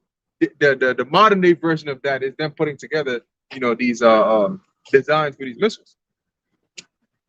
On the right hand, you had Bezalel, that the Lord had made him to specialize in different crafts and different works and different. He knew all these different trades in order to formulate the work of the tabernacle. You know, to complete the work that the Lord set forth. Well, the Lord formulated, but he carried out that design that was from on high. Yeah, which goes to show you that really it's the Most High that teaches you everything. You want to know why certain people are really good at boxing? Certain people are just really good at singing or, you know, drawing or something. And then if you ask one of them to explain to you, how do you really sing like that? It's hard for them to explain it. It's something that they can just do naturally. So they'll tell you something like, yeah, you gotta, like, you know, like inflate your diaphragm and you gotta try to get it out here. That's something that the Lord put it into their spirit to be able to naturally do. You have the same body parts, but you can't learn it the way they can. You know, so it shows the Lord really could teach you. That's why King David said, what? The Lord teacheth my hands to war. It doesn't mean that he just sat there, never picked up a sword, but then all of a sudden he was like freaking Bruce Lee on steroids. No. But what it means is that the little that he would do in war, the Lord would excel it and make him exceptional. Just like John Jones in MMA, he said it was something in me before I even started training. Like, I was getting into it, but he already knew he wasn't designed to lose. He said that I'm not designed to lose. that's Judah. That's the Lord's people, and that's the Lord showing off through his people. Mhm. But that dude, he's lethal in the ring, and nobody wants to go toe to toe. Yeah. He done took out some of the top guys, and there's something in him because you can't take. He has the build of an NBA player who has like an over 80-inch reach, which is insane. And you can't take an NBA player that has the same body and put them in the octagon and expect them to deliver that. Just like you can't put him on the court and expect him to do what LeBron does. You know, everybody's designed by the Lord to have certain specialty. It's like us in the truth as well. That's right. Back to the precept. Isaiah 54:16. Behold, I have created the smith that bloweth the coals in the fire, and that bringeth forth an instrument for his work. What's that instrument? An instrument is something that aids in the accomplishment of a certain task. A tool, right? A spoon is an instrument. When you want to eat, you want to drink soup, you want to eat cereal, you get a spoon, right? And that aids you in your task of trying to get that food off the plate into your mouth, so you don't have to use your hands. So an instrument for his work, well, what is the work? Oh, if the work is eating, let me get something like a spoon, right? If the work is getting from point A to point B, let me get like a car or something like that. So if the work is destroying a land completely, breaking it down to its elemental stage, let me get some fire, something that can really have massive firepower. So that instrument is those missiles. And the work that it's going to do is destroy the lands that the Lord has set it to destroy.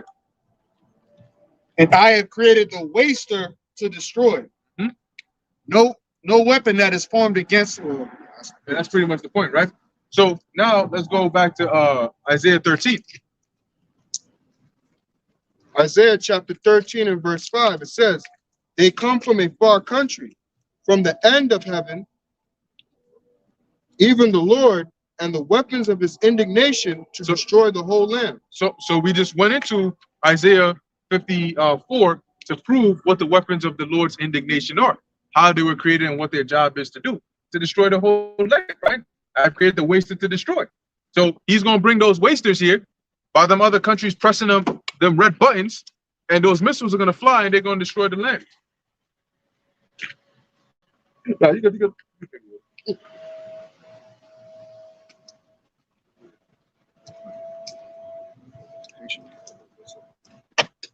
Verse 6, it says, Howl ye, for the day of the Lord is at hand.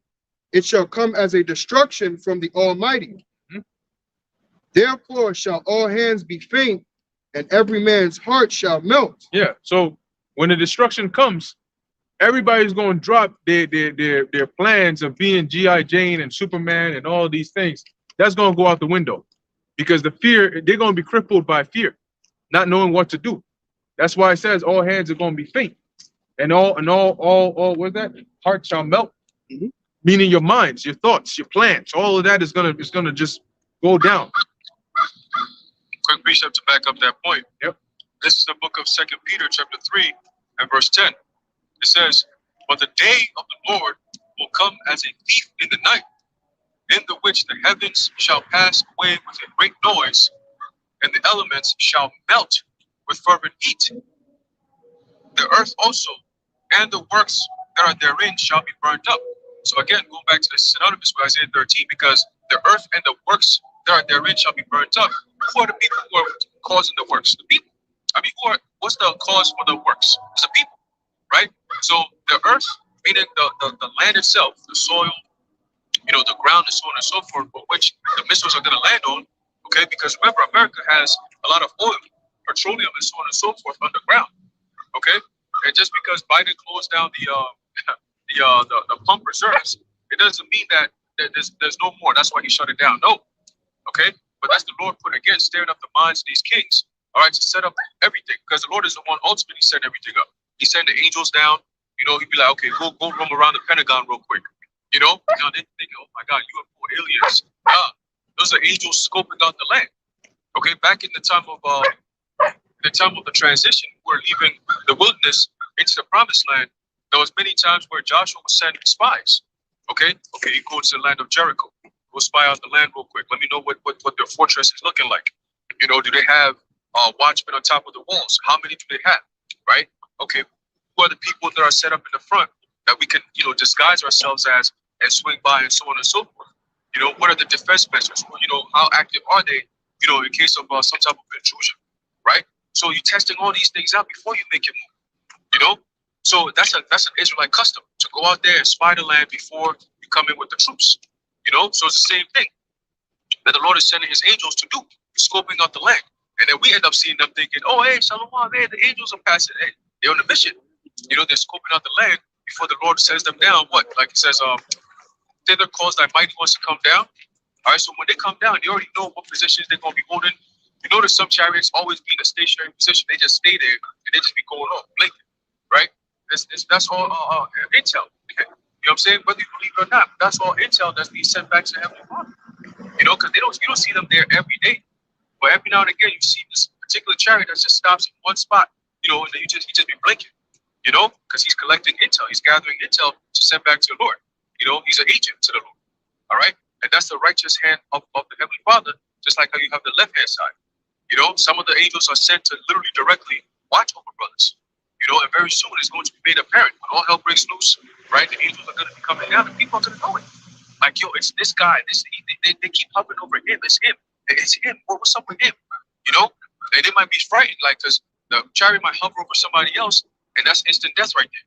But then for you, it's like, oh shit, like, why is it hovering over him and ain't nothing happening? Like, what's going on? Hey, he's a man of the Lord. But the angels are going to be working with us. Okay, hand by hand, side by side, they're going to be doing it because they've done it before, and they're going to do it again according to prophecy. All right, what you got it? Yeah, Khan. I just had a funny thought, right? Which is, we always think about the chariots with the angels, but what if you got demons flying up in chariots too? You never know. They just pull up over your ass. You say, hey, Shalom. You're like, oh, yeah, I'm coming. Nah, I was messing with you, man. We're gonna find that out anyway. But yeah, let's go back. That's a good point that the brother made right there. So the Lord. See, that's why it says the Most High is the God of hosts. Okay, because He has hosts on every front. Every creation is a part of the Lord's host. We just serve different purposes. Precept. Psalm 7:11. God judgeth the righteous, and God is angry with the wicked every day. If he turn not, he will whet his sword. He hath bent his bow and made it ready. So the sword is compared to the missiles a lot of times, and whet means to sharpen. I believe another scripture in Ezekiel mentions that he has sharpened the sword for a sword slaughter. Yep. Yeah, so we already know the Lord already had these missiles. They're already formulated from decades ago, and have been continues to get it more advanced in order for that day of judgment to come. No. It says, he hath also prepared for him the instruments of death. He ordaineth his arrows against the persecutors. Yeah, so those are those deadly weapons that the Lord formulated. And honestly, the Lord doesn't need to use missiles, but that's how he wanted to do it. People say, well, why would the God of heaven and earth, all the power and the infinite knowledge, why would he need to use something like a missile? Well, he's going to use the weapon that they created to destroy themselves. That's poetic. That's beautiful. But they can't be, but they want to question the ways of the Most High. Ultimately, the Lord's going to do what he wants to do. If he said he want to do it with missiles, that's what's going to happen. We can only speak according to what is written. Yeah, it's a story at the end of the day, right? So he's the director, the writer, the creator, all of it. And this is how he said, all right, this is how I want it to go down. He could just snap his finger and then it would happen. But where's the fun in the story? He's already used that with Thanos. So the Lord said, no, I'm going to use the original, which really everything that Esau gets, he gets really from the scriptures, and from the ancient world. A lot of those ideas they take from there and then they modernize it. Okay, because ideas are thoughts built upon thoughts, Right? Going back to Isaiah chapter 13, I'll start at verse 7 again.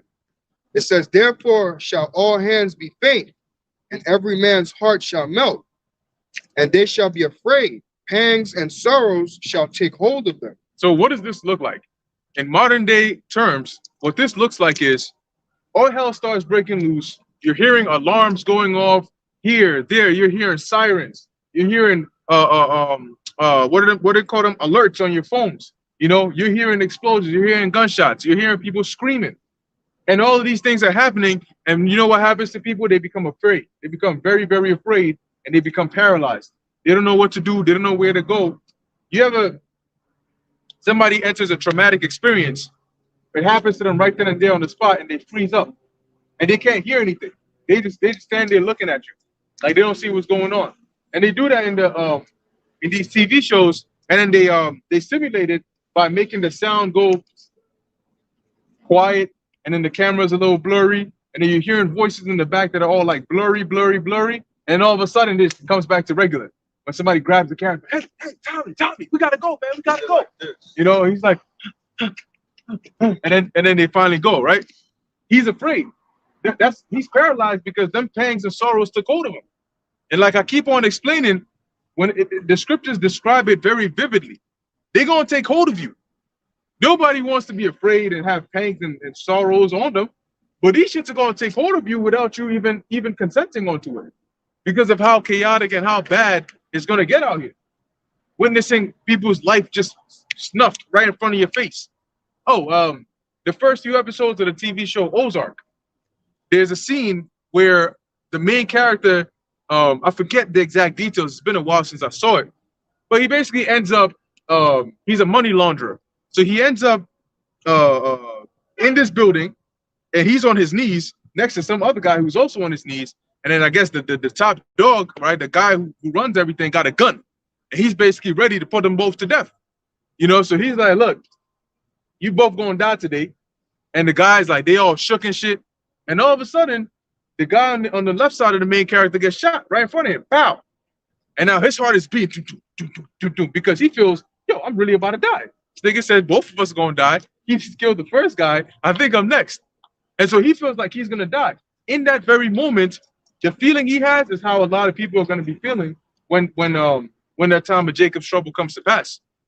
Because you're gonna stare death in the face more times than you can count. You have that phrase shell shock. Yeah, so I'm reading it. It was originated in World War One. Shell shock. So they had some pictures of some guys that were shell shocked. Look at this. Damn. Like he just smiling, but he don't even know. I don't know if y'all can see it. Yeah. See, dude just lost his mind. Like, and there's so many pictures like that of dudes is just with that blank face, or their faces shall be as flames, like in flame. So shell shock, yeah. And if I could read it here, it says, the term shell shock was coined by the soldiers themselves. Symptoms include fatigue, tremor, confusion, nightmares, and impaired sight and hearing.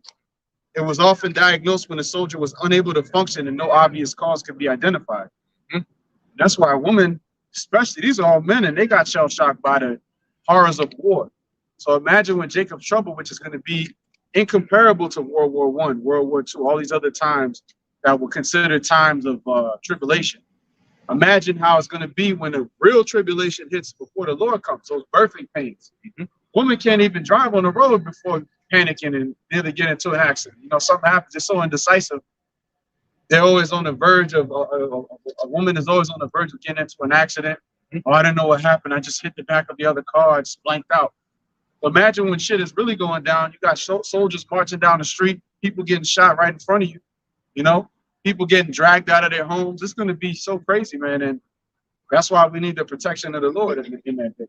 Go on, I got a quick point. Oh, just to add to what he was saying, because like he was mentioning about women, and it's not just women, also men, because you gotta imagine it, right? Imagine all hell breaks loose just out of nowhere. You just hear a big loud explosion, boom, all that's gonna make you tighten up, because even when you see people get afraid, what happens to their body? They get tense, their shoulders start to get up, like you were saying, it's gonna take hold. Imagine if a person actually takes hold of you, what? Your body tightens up, because what? They're squeezing your body. So you just hear boom, ah! Everybody just, somebody, my leg, like that SpongeBob thing, my leg, all the time. So it's like you hearing this constant noise, boom, boom, boom, boom. It's like it just has you in this constant state of just tense mode where you can't relax. You're just like this. So that's why, like you're saying, the pangs that she'll take hold of them, because the constant noise, the constant fear is gonna have you like this, and you're not gonna be able to move because it's just like. Like when you jump scare somebody. Yeah, they be like, yep, don't do that. Yeah, exactly. And then if you're not careful, the person can actually freeze for a minute, you know, because like their body goes into shock for a short period of time. Because they're just like, oh shit, they got startled, as they say. right? So yeah, it's like just like you were saying, man. There's going to be some scary times. Now, I got a quick precept to back up the point you were making. This is the book of 2nd Ezra, chapter 16, verse 31. Even so, in those days, there shall be 3 or 4 left by them that search their houses with the sword. Right? So obviously, in the beginning, there's and it's good to watch these post-apocalyptic movies because they give you some idea of what things look like. In the very beginning, everybody's panicking. Everybody's going, look, when all hell breaks loose, people all have the same idea. Whenever there's a storm, you know why there's so many long lines at these different stores? Everybody has the same idea. And you know what aisle you're gonna see everybody in? The water aisle, the flashlight aisle, the batteries aisle, right? When the CV first hit, these dumbasses were all running to get toilet paper and hand sanitizer. The hell is that gonna do? Right? So the point is, everybody thinks the same thing at that time because they think, oh, you know what?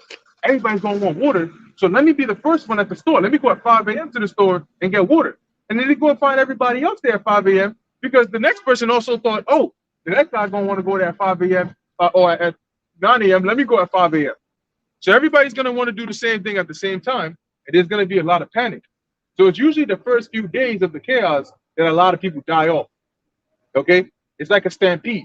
They die off. They're rushing. There's panic, and in that time, you don't even want to be seen outside. You know, you want to let all that pass. Like for those that have seen the movie, the TV show Squid Games, you see how in the very beginning there was a whole bunch of them. And then it didn't take long before they all just started getting weeded out. Yeah. Hey, that's beautiful. Quick precept. This is a book of Amos, chapter 8, verse 2. It says, and he said, Amos, what seest thou? And I said, a basket of summer fruit. Then said the Lord Yahweh unto me, the end is come upon my people of Israel. I will not again pass by them anymore. And the songs of the temple shall be howlings in that day, saith the Lord power. There shall be many dead bodies in every place. They shall cast them forth with silence. Okay, the scriptures tell you that they shall not mourn for their husbands and so on and so forth, because the times are going to be so dire that people are not going to be, in the state of one person died, like today, for example, also when we're here, right? I seen a whole bunch of cars. And they have a dead person in the body in the car, whatever, and then they got 10 cars in front, 10 cars in the back, and they're just rolling here. Now, I was thinking about it, I said, damn, even your house didn't get a send-off like that. So how much more regular people? You see, but anyway, the point is, soon you're not gonna have that type of shit. Because there's gonna be so many people dying, it's not gonna be a special occasion to have one person dead who's gonna be buried. So they're not gonna have enough land to bury these dead people. So they're just gonna have to go put them in an incinerator. They got the FEMA coffins, all right, that Obama had ordered years ago. Okay, and shit, they had it back in 2004. They had them shits. All right, so they're gonna be stacking people up in them shits, and then send it to a certain facility, and then light that shit up on fire, man. You know what I'm saying? Because there's so many dead people, and in that case, you're not gonna have a funeral, because a funeral is where you have people crying, right? People mourning, people remembering, and going back, reminiscing of this person, and so on and so forth. You got the obituary and all this shit. No, in that day, there's not gonna be none of that. All right, the Lord said He's gonna feed the birds. Okay, and that's gonna happen also in the Middle East. With all the war and all that's going on, all the torn up limbs and blown off heads and all that shit. Hey, the birds are gonna be enjoying too, because the Lord gonna treat them to a feast. Okay, so on this side, there's gonna be so much dead people, like it says, right? Verse 3, and the songs of the temple shall be howlings in that day. Howlings. Okay, no more. The church is not gonna be a safe haven no more. All right. It says what? It says, saith the Lord power. There shall be many dead bodies in every place. That's very specific. Many dead bodies, man. Right? They shall cast them forth with silence. Right? So that's again the future of America, and especially 2/3 in this land. All right? You got it. Yeah, nope, absolutely right. I got a precept to continue on that. This is and we spoke about this too. This is 2nd Ezra 16, verse 31. Even so, in those days, there shall be 3 or 4 left by them that search their houses with the sword. And the earth shall be laid waste, and the fields thereof shall wax old, and thorn bushes shall grow in all the ways and the paths, because no people travel on them. So that means that Jacob's trouble, or at least this time of trouble, is at least gonna have to go on for a little while, because in order for society, it might not take too long, but in order for society to look like that, like I think in the movie trailer of Songbird, you see how the society looks abandoned. You know, when they first show that overview shot and they show the cities and stuff. So as Ezra is describing, he saw places where right now the pavement is clean, but you know, certain areas that have been abandoned, you'll see like the trees are growing into the buildings, the vines are on the building, and it just looks abandoned. It looks like nature merged with artificial society, right? You ever played The Last of Us? Yes, exactly. Just like The Last of Us. When you drive through certain areas, it's mad quiet, and it's like, oh shit. It's like, The ground, like you said, it's like broken up. It's like the earth is coming up. yep. Just trees growing everywhere. So that's the same thing. And then every so often, there's like a group hiding in some place that'll pop up on your ass. That's the 3 or 4 left by them that search the sword. Yeah, what you said reminded me of this week. I went to a mall, right? They have like Dave and Buster's, whatever. I went with my family, and I seen that we were trying to go into the mall. We find out the whole mall got shut down. This is in Massapequa on Long Island. Last year, all the stores, the whole mall got shut down. It looks desolate. And they got mad cops just around because, you know, mischief tends to happen when shit is just shut down like that. And this is considered a prominent area. This is considered one of the top malls on Long Island. The shit just got completely shut down. I believe the one in Jersey, the mall of, what is it? The Mall of America? Something like that. American Dream, that is going through financial woes. So eventually they're just going to shut them all down, and they're going to use it as a FEMA camp. It already looks like that over there. It looks like that right now. It looks like a FEMA camp. Brothers applauding. Yeah. Yeah, we happy to see it, man. So when I seen it, I was like, oh shit. You know, I did want to go see some stores and shit, but I was more happy that the shit was shut down. I'm like, wow, it's actually happening. And people are just that oblivious. Yeah. You know, there was a certain part of the parking lot, like they had fences and things set up, but you can't go to this part. And you can look it up. Massapequa Mall shut down last year. Yeah. So it's going down. It's going down for real. It's about time, man. Hey, I want to get a quick precept here. That just sparked my spirit right there. That's it. Beautiful to hear, man. Hey, this is the book of Ecclesiastes, chapter 12. All right, in verse 3. I was just thinking that. Oh, yeah, it's great. It said, when you mentioned Songbird, that's what I thought about. You know what I'm saying? Right? It says, actually, let's start with verse 1. Real quick. It says, remember now, Ecclesiastes 12 and 1, remember now thy creator in the days of thy youth, while the evil days come not, nor the years draw nigh, when thou shalt say, I have no pleasure in them. We'll jump down real quick, verse 3. In the day when the keepers of the house shall tremble, and the strong men shall both bow themselves, and the grinders cease because they are few. And that's what's happening now. A lot of people don't want to work. All right, I saw a video. There was a guy who was saying, why do Americans not like working? What's going on now? You know, the labor field is fucked up right now. Yesterday, I did a video. When I put it up, I was at the park, and I seen a chick who was passing by, and she's on the phone, and I overheard her saying, yeah, man, my job got me fucked up. You know? And I'm like, damn, like that's something that I hear a lot nowadays. It's become you know, it's like a song that you hear over and over again. A lot of people keep singing the same song, or their job sucks. You know, it's not enough to pay your bills, and you got people who are being laid off, and a lot more to come. So now they what they call is downsizing. You see, that's a lot of, because these companies are not doing too good, like the brother was saying. So now that the malls are closing, who are the people going to be working there? All these people, all these different stores that be in the mall, you got like 30, 40, 50 stores in the mall. And you got a whole bunch of people that are going to be working there. Now they're all out of jobs. And it's not just one mall, it's the next, and then the next, and then the next, because it's all chain stores anyway. You know, American Eagle in Manhattan is doing bad. American Eagle in White Plains might be doing worse.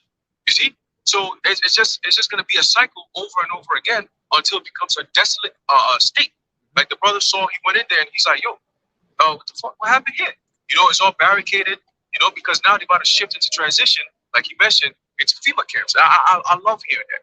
And they're going to turn into these, what they call refugee camps, because in the name of the refugees, they're gonna be rounding up Americans all in the midst of that. Yep. Okay, what they call dissenters. Okay, that's coming. All right. So it says what? It says, and the doors shall be shut in the streets when the sound of the grinding is low. There's another article that came out, but I'm gonna get into. They say that the truck deliveries are about to stop very soon. They're talking weeks. Yeah, and we did a whole thing on when the trucks stop. How is that going to affect America? Mhm. You know, you're gonna have the garbage is gonna pile up quick. Okay, grocery stores are gonna be emptied up quick. Okay, the ambulance, all these different things that rely on some type of transport is all going to be decimated. All right, so this place is it's about to be bad from the rest of this year into next year. Oh man, it says and he shall rise up. Let's bring that back. Verse 4, and the doors shall be shut in the streets when the sound of the grinding is low. Right, the grinding is low, so what? The business is not going as well. So guess what's going to happen? We got to shut down. Okay, a lot of the companies liquidated. Okay, they sold out their stocks and so on and so forth. All right, mom and pop shop is not doing too good after post CV. Right, it's been tough. Nobody's able to recover, and now they're about to get slammed with this whole system change. Yeah, it's a wrap, man. It's about to be a wrap. Okay, it says, and he shall rise up at the voice of the bird, and all the daughters of music shall be brought low. So you see why the quality of music is the way it is now. Okay, you go back then when people used to tell stories with music. You know, you could listen to it like you can listen to old time music now, and you still get that vibe. Like, damn, I remember this. Like, damn, this song is still fire till today. Nowadays, you listen to this song 2 weeks, and the song is always like, all right, it's just a nice little catchy beat with no words and just dumb shit. You know what I'm saying? Women are talking about the butthole brown, the pussy pink. What is that? It's not music. You know, profanity at an all-time high, and that's when you got kids, you know, in the football, you know, locker room singing and dancing. You got men twerking now. What the fuck is going on? Okay, and that's all part of the energy. The music being brought low, the vibrations being put on people is bringing them lower and lower. You know, and further and further away from Yahweh Shai, and that's going to lead to their what? To their destruction. All right, so it's working beautifully in the favor of the elect. Okay, prophecy always will favor the elect. All right, you got it, John. Yeah. So we at that time, man. We are at that time. Let's keep on going. This is 2nd Ezra 16 and 32. And the earth shall be laid waste, and the fields thereof shall wax old, and thorn bushes shall grow on all the ways and paths, because no people travel on them. So what is an example of the ways and paths? Sidewalks, roads. Travel happens on roads and sidewalks. People walk on the sidewalk and they drive on the roads. But when all hell breaks loose, driving is going to become a very, very minimal thing. You're not really going to be seeing driving like that. You watch like TV shows like The Walking Dead, they got like one van or one car that they use for a while. But most of the time you see cars that are parked on it. If you go to a highway, you just see parked cars. Because maybe when the everybody was on the highway and they abandoned their cars because traffic, they couldn't go anywhere, right? So driving is going to be few, and because of that, the concrete. Remember, look, think of it like this, right? America, when the Europeans came here, even when the natives came here, America wasn't a concrete jungle. You didn't have concrete buildings and all the ground. No. The actual earth does not look like that. They built roads and concrete upon the earth. What's under the concrete that we're standing on right now? The ground, the earth. So the fact that we keep on walking on it keeps it all down and docile. But after a period of time, it'll start to grow and grow and grow, and it'll start to break up the ground and start to come up again. And that's what Ezra saw here as he's describing. You're going to see the paths going to be covered back up. And what does that lead? That leads wild animals as well. So it says here, verse 33, the virgins shall mourn, having no bridegrooms, because a virgin is usually married off, to a husband, right? But there ain't gonna be no men. That's the emphasis right there. There are not gonna be any men for these women to be married onto or to be joined onto. It says the women. Also to the virgins is also referred to these young women, and a lot of what's going on now is the vibration of men moving away from these women because of their behavior. You got the Midtown movement, you got the Red Pill, all these different movements. It's all, on the left-hand side regardless. But that's a vibration of, you women these women ain't shit. These women ain't quality. These women ain't wife material. They're just sitting out there. Look how they dress. We don't want you women, right? So that's even part of it. That they're gonna be sitting there like, yo, we ain't got no man. You see it nowadays. We're doing videos talking about she's 37 years old and she's not married, and she used to think that the hot girl summer lifestyle was the shit. But now she's like, damn, like I'm about to go into surgery. I got a family. I got my mother and I got my sister. But damn, like it would be nice to have an actual man because there's certain instances, certain situations that people go through that you need the opposite gender, right? For us, for men, there are certain times where you go through some shit where you might have a man tell you something, but it's not what you need at that time. In order to function properly, you need a soft touch, right? You need the voice of a woman to kind of like calm you down a little bit. You might be in a rage where you're like, yo, this nigga just did some shit. I'm about to go, yo, right? You about to go buck wild on that, right? You're like, yo, if I see this nigga and it's over, it's a wrap. Your mans might be like, nah, bro, I don't think that's wise. You shouldn't do that. But he's another man, so it's like he's not gonna say it in a certain way that's gonna make you sound soft or nah, you weak or whatever. He's just gonna say, yo, bro, I think it's best you just fall back. It's not really worth it. Nah, fuck that. Nigga gonna have to hear it, Then compare that to a woman, might be like, no, baby, hold on, baby, slow down, listen. And then she starts talking to you, what happened, this, and then, you just like, think about it. What happened to me? Now I have to come bail you out, you in jail, like, I can't be here for that. And then you start thinking about it, like, hey, you know what, you're right, baby.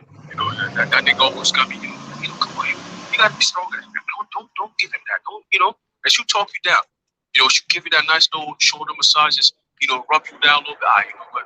Yeah, all right, I'm gonna let it rock. Like Abigail did with David with Nabal. At that time David was ready to go slay, but the voice of the woman that came in humbly, and spoke to him and said, "My Lord, please, this guy, he's an idiot. Don't go based on his shit. Just let it rock." He's like, "Oh, you know what? All right, I'm gonna let it rock." So in that case, in that stage, when that shit goes down, you as women, you're not gonna want to hear another woman screaming side by side with you because all hell is breaking loose. You want a man's voice, something that's gonna keep you calm and stable. Because in that case, he's in his element. He's like, all right, now I'm thinking, now now it's time to problem solve. That's us naturally. So now there's a big problem, there's an emergency, we automatically go into solving mode. While women are bugging out looking for a solution, we are the solution. You see, so at this point, women gonna really be looking for men. Feeding for men, like active, like it's gonna be a helpless situation. Where you need help, like only a man can help you in that situation. Like I need a man's strength to carry me over here, or to pick this up for me, or to go here for me. Something I can't do. You're gonna be fucked. Okay? So you got it. Yeah, no, that's absolutely right. And one thing that, see, if you look at how the women behaved in the ancient world, they like even this demon, Jezebel, right? The way the women behaved in the ancient world was they would talk into their man's ear. But you ain't have women in the ancient world going mano a mano with the man, talking about them. Hell nah. You bugging. You gonna do what I'm not, nigga. Listen to me. I call child support on your ass. No. And the reason is because they understood that the way to get a man to cooperate is by reasoning with him. A woman who tries to give masculine energy to a man, he's not gonna hear that. He's not gonna hear that at all. It's not gonna happen. Okay? It's gonna be what he says, and that's what he's gonna do. The way you really get to him is if you talk to him. If you come in a subservient position, if you try to appeal to him, even if in the moment he's like, nah, I ain't trying to hear that. Later on, when he calms down, he's gonna remember that and he's gonna think about it. And he's gonna, in his mind, he's gonna say, you know what? Maybe let me just calm down. That's how you get to him. When you can, you know what? Let me shut up. I don't want to give these women no tips, man. Forget it. You ain't hearing that shit. Let's keep on going. You ain't getting them secrets. Next thing you know, she out here. But really, that's the whole. I would give them the tip anyway, because at the end of the day, when you talk to him, he feels like he made the decision. He's gonna do it. So really, you don't gotta force his hand. You just gotta try and lead him to make the decision. Not the decision you want, but the decision that's right. Okay, so that's really what the women in the ancient world did, like Haran said. And they're good at that. The Lord gave them. How do you think, what's her name? Delilah got Samson. She kept talking in his ear. How do you think Eve got Adam? You think Eve went to Adam and said, nigga, you gonna eat this fruit? You know what I'm saying? It was appealing to me. Well, it's gonna be appealing to you now. No. She went and she used the womanist tactics to try and calm the man down, lower his defenses, and slip past his mind. When a man detects masculine energy, his defenses go up. When a dog sees another dog and it feels like it's a threat, the hair on the back of his neck stands up. His ears go up. And then he starts getting ready. Okay? That's how his defenses are up. So when a man detects masculine energy, his defenses go up. It's my word or it's your word, unless you're trying to reason. If you're not trying to reason, I ain't trying to hear it. And that's how people go to war. When a woman comes and gives masculine energy to a man, what do you think is going to happen? His defenses are going to go up. It's my word or your word, and I'm the man and I'm the alpha. It's going to be my word. Space, you see in space. Yeah, exactly. Like, bitch, what the fuck you? Yeah, that. But when she calms down and she's like, you know, she's talking to him, X, Y, and Z, she's basically coming to him and trying to sway him one way, as opposed to nigga, come here. No, that is not the way to go about it. Okay, that's the only tip you ever gonna get. So you better use it wisely. Anyway, back to 2nd Ezra 16 and 33. The virgins shall mourn, having no bridegrooms. The women shall mourn, having no husbands. Why? Why is that? Because as it says, their daughters shall mourn, having no helpers. Because ultimately, who are the helpers? The helpers are the men. Men are the ones who fix things that are broken. Men are the ones who go out and get what needs to be got. Men are the ones who build new things and all that. You call a plumber, you'd be surprised if you see a woman coming in there. A janitor, you're surprised to see a woman. An electrician, you'd be surprised if you see a woman. Your elevator's broken down, you'd be surprised if you see a woman. So these essential things are really done by men. Since you said that, the job I work at, sometimes later on in the day, I got to do the freight, right? Work the freight train. And that's when, you know, sometimes, you know, you have the door where it's close like this or whatever. People got like a big load to come and bring into the building. So one time the chick had to do it, right? Because I had to leave. And she was like, I'm not doing that.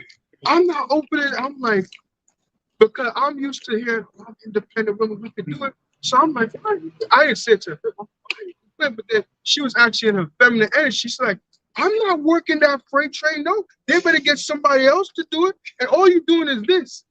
You just gotta pull it down, close it. Then you gotta, when it's thing, you gotta pull back the door, open it back. That's it. But she's like, I'm not doing that. They don't like doing any type of hard labor. She's fine with like just being at the front desk. Hey, how you doing? She'll have the tablet. Oh, I could get you to get in the building. But the minute you gotta do that, pull that door, I'm not doing that. So what you gonna do in Jacob's trouble? I'm fine. No, you ain't gonna be fine at that time. Man, if you see the thing in Jacob's trouble, you don't get to pick what you want to do and what you don't want to do. If you get to a certain part, you gotta climb up some ladder or some scaffolding.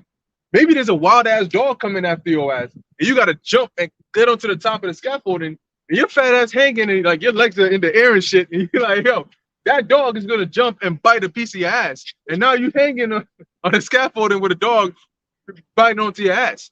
You know what's more likely gonna happen? You're gonna let go of that shit, and now you're food.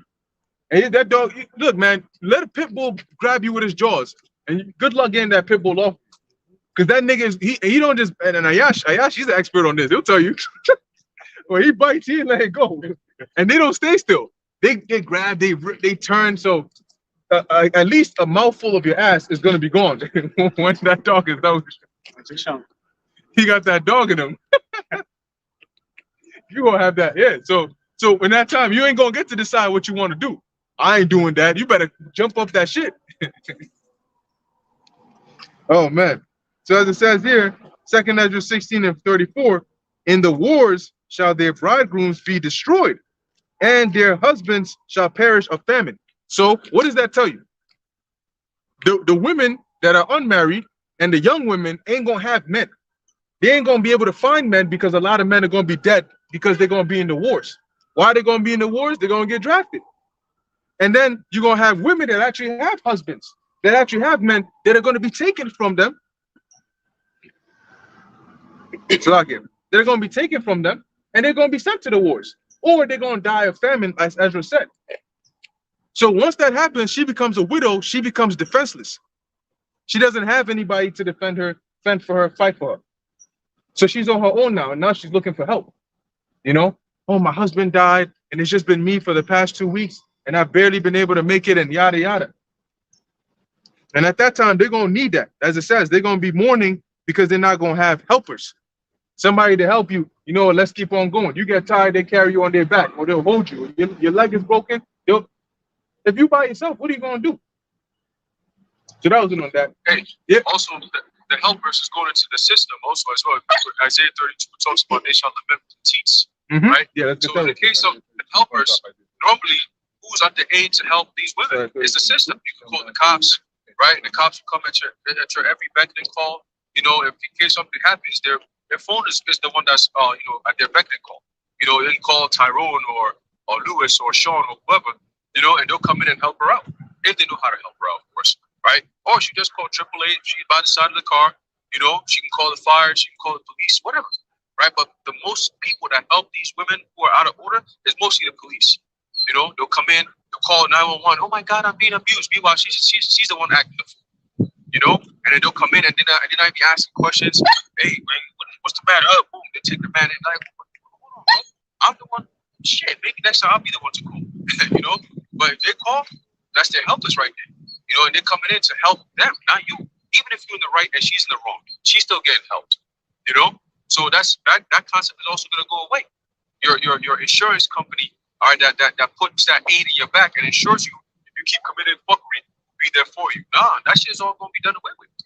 You know, and the Lord again is going to expose you women. All right, calls you shameless daughters. He's going to expose you women. And once you're exposed, the whole world sees you who you are. Now tell me you're gonna come to your aid. And you're gonna left there by yourself with your strong, independent ass to fend for yourself. That's what's coming. That's right. Got it. No, that's absolutely right. Let's get that real quick. Back up what you just said. This is Isaiah chapter 32 and verse 9. Start at 2 and then jump to 9.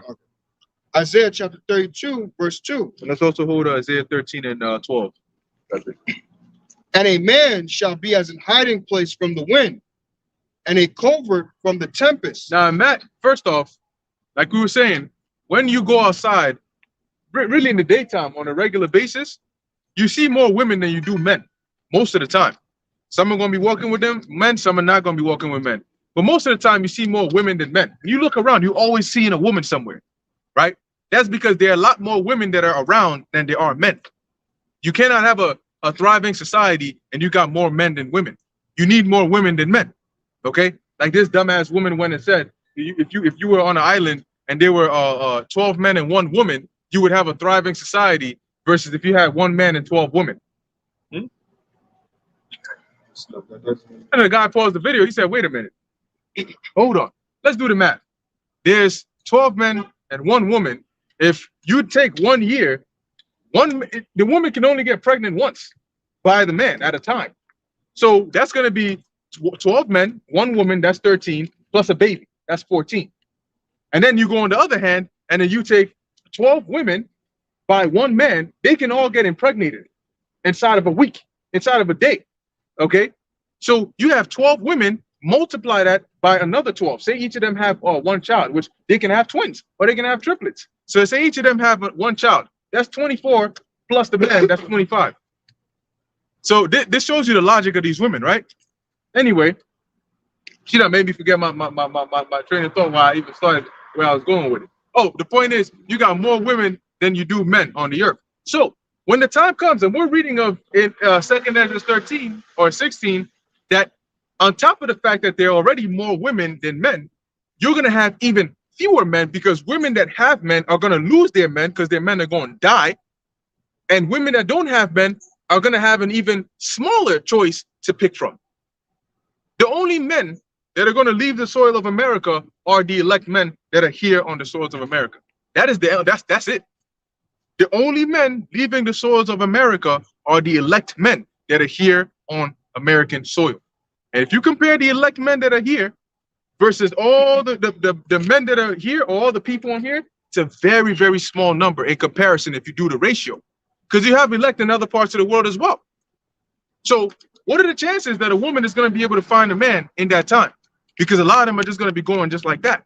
So she's going to be looking, and she ain't going to find one. And if she hears the voice of a man, she hears bass, Because all she's gonna be hearing is screaming and women and all that. When she hears bass, she's gonna be like, oh shit.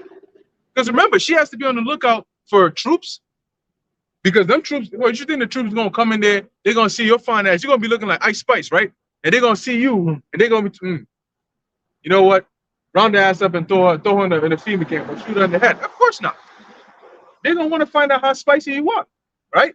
Ice Spice. So when they get some of that spice, then maybe they might throw you in a separate van and spice up every time they need they need to re-up, and then they throw the rest in another van, right? So they're on the lookout for troops. They're on the lookout for deceptive men. They're on the lookout for threats. They're on the lookout for gangs, because a lot of people are going to gang up. They always gang up. They always gang up, which makes your chances of survival even less. So to find a man, number one, is tough. To find a man that doesn't just want to take you and take advantage of you and utilize you is going to be even more tough. Do you now see why it's going to be so precious to find a man of the Lord, to say, oh shit, I just found somebody who is he has morals, he has standards, he is reasonable, and he can protect me from all these other threats out here. Food, shelter, actual physical safety, that's gold.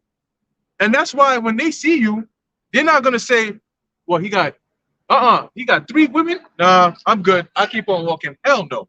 They're not gonna do that. They're gonna say, wait, he has 3 women with him, then that means that he's able to take care of these 3 women. And if he's able to take care of these 3 women, and they feel safe around him, he must not be one of them predators. I want to be around them too, right? Because them women, they don't look scared. They look good and protected. I wouldn't look like that. Why she don't look like she been walking out here in the hot ass sun for 2 weeks with no food and no water? She don't look dirty. She look clean. He looks clean too. I want to be clean. And then if you come with the wrong energy, you're gonna stop you with the foot, kick your ass down. Yeah, that sparring kick. Like, no, stop right there. Matter of fact, don't even touch my boots. Step back, you stink ass. Because guess what? Where you gonna get to brush your teeth at? Where you gonna get to wash yourself? So you gonna really be at the mercy. You really gonna be at the mercy, because today they try to override their attitude and stuff with their looks. You know, they come in there, they dress provocatively, and they try to, get a dude to seduce him, right? What you gonna be seducing men with in that time? You listen. First off, men can go long. Like, if you were to compare hygiene of men and women are more high maintenance. That's why they take longer to get ready. They gotta wash everything. They gotta do all this. They put all the perfume and the yada yada. You know why? In the book of Esther, it says that the women, they basically, the oils. So they soaked in them for 6 months in fresh oils, so they can smell good. They can build that good natural smell, right? So in this time, you ain't washed yourself in 3, 4, 5 days. Geez Louise, man, if a woman goes to the gym and she don't take a shower that same day, she don't even come into the house. How much more for 3, 4, 5 days you've been running?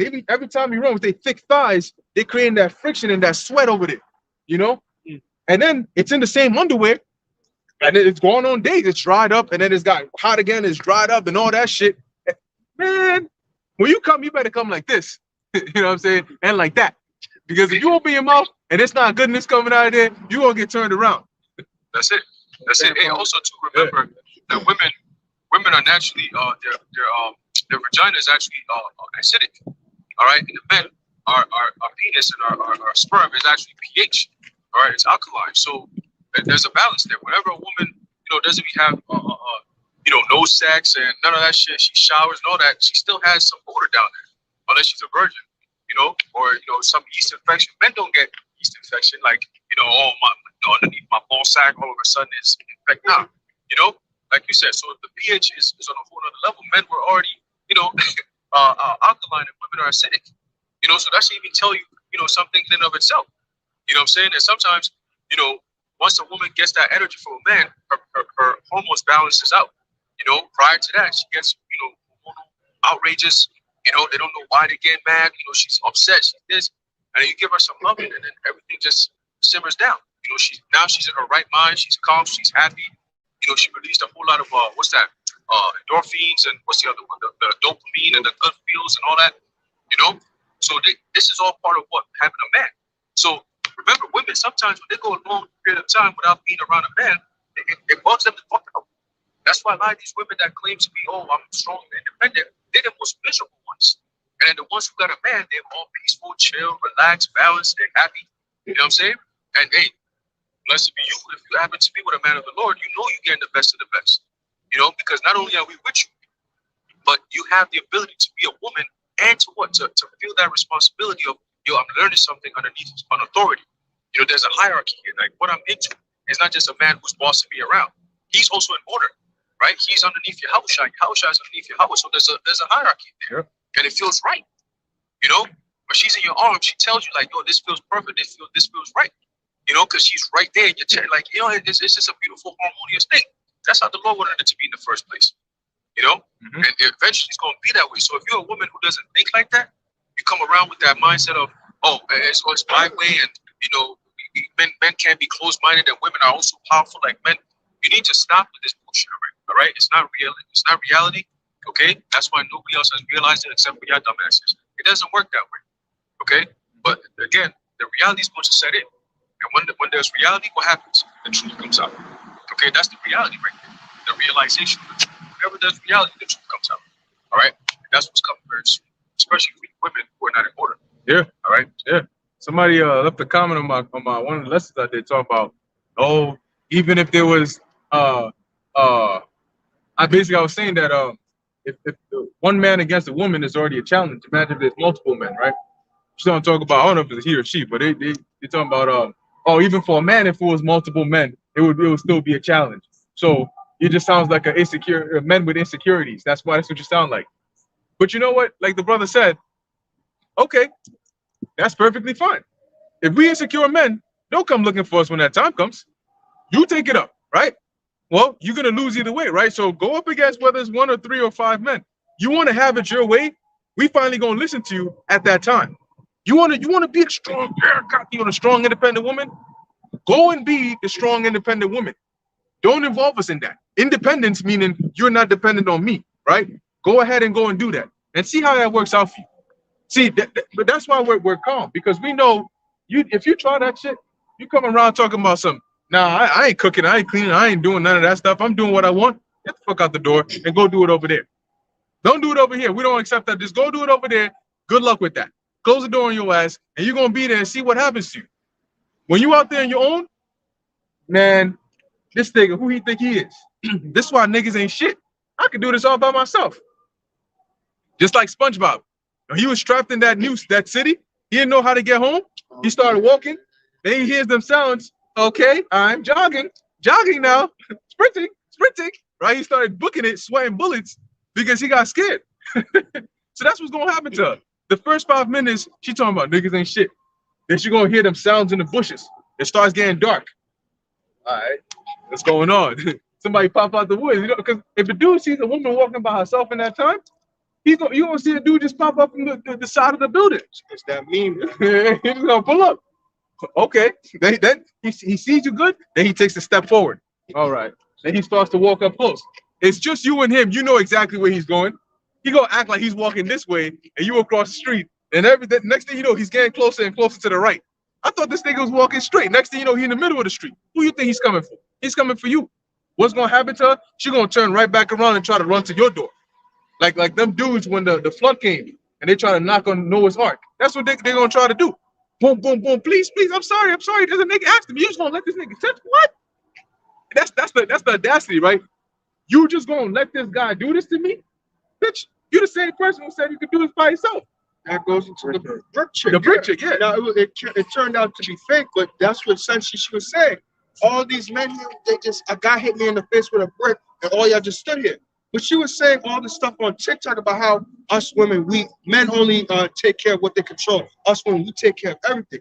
How is it that you want to believe in feminism and all this stuff, but then when it's time to execute that into real life, now it's, oh, where's the man? Yep. You say all this time, like you saying, men ain't shit, men ain't... I know, right? Say it.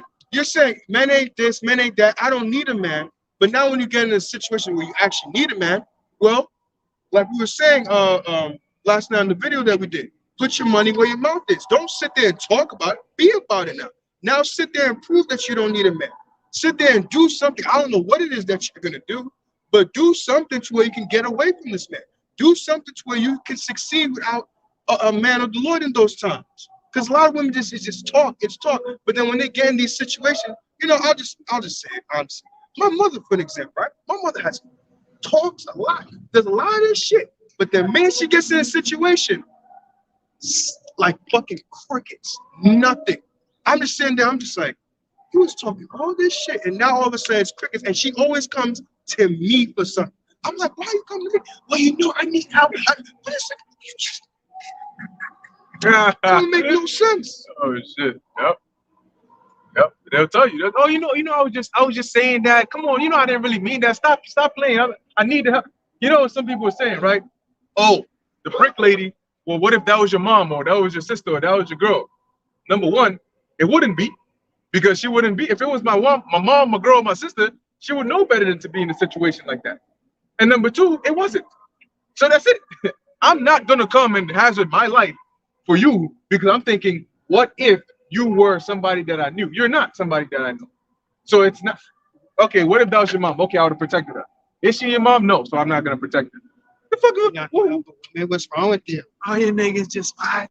Yeah. Man, she got a weird ass rap, weird Heathen voice too. Yeah, the Cushite.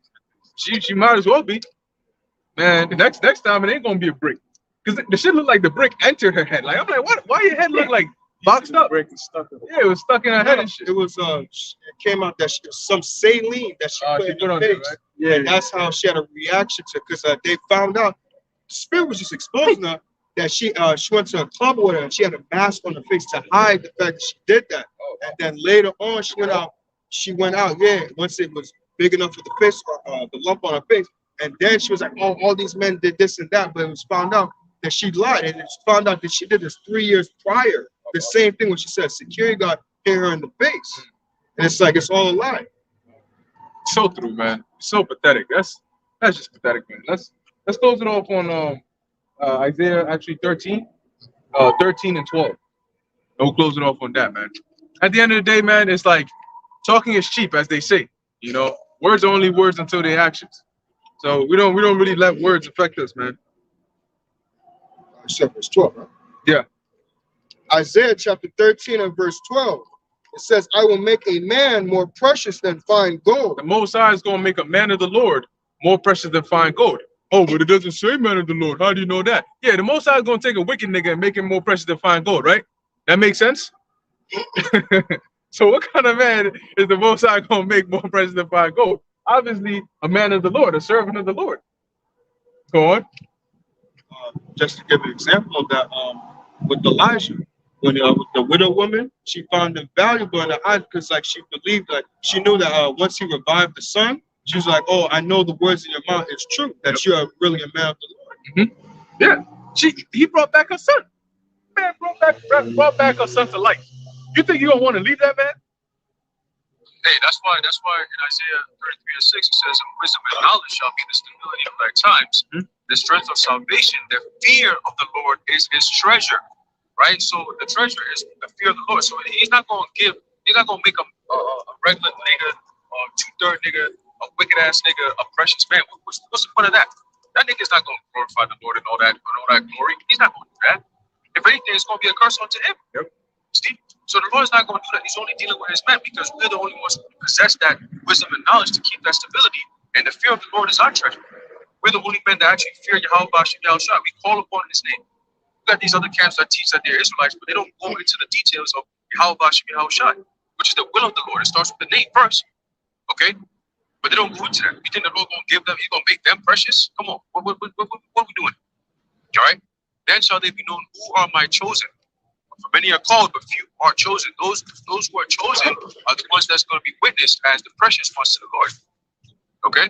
And everyone's going to be around, want to be around them, but there's going to be limitations to that. You know, that's what makes it even more precious. That you just can't have you. You can't just come in there and access it. You know, if the men of the Lord right now, start from my elders and apostles, Mayfield, so on down, were to say, yo, we're going to lock our videos now. Everything's going private. We're going to make it on listing. We're going to only send it to those who need to hear it. You know how many people going to be flocking to those videos? I mean, you think we get views now, brothers? We get 2K, 12K, or 19K. 20,000 views and all that. That's nothing. That's nothing compared to the folly that these people give their attention to. But again, it shows you how precious this word is, that not everyone can come see it. But if the Lord was to say, I'm locking it up now, boy, everybody's going to be like, yo, where y'all brothers at? Where the videos at? Oh, all of a sudden, everybody's going to hear it. Yep. You know? Yep. So when the Lord makes us exclusive, all of a sudden, it's going to make us, our value go that much higher.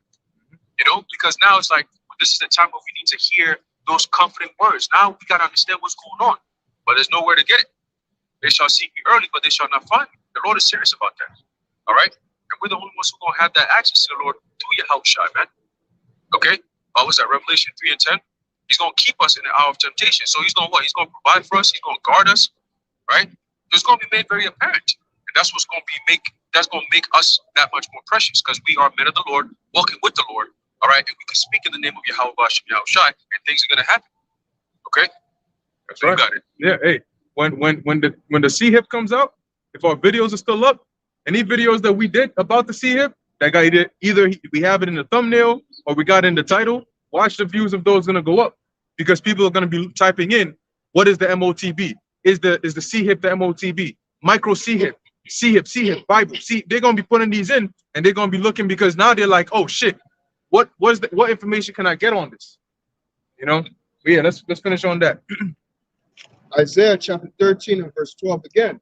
It says, I will make a man more precious than fine gold, even a man than the golden wedge of Ophir. Yeah, so the Lord's gonna make a man of the Lord more precious than fine gold. He's gonna make us, okay? He's gonna turn the tables, and he's gonna elevate the status and the importance and the value of the men of the Lord in that time, okay? By providing for us everything that we need and everything that you're gonna need as well. So, you know, like I said, at the end of the day, man, talking is cheap.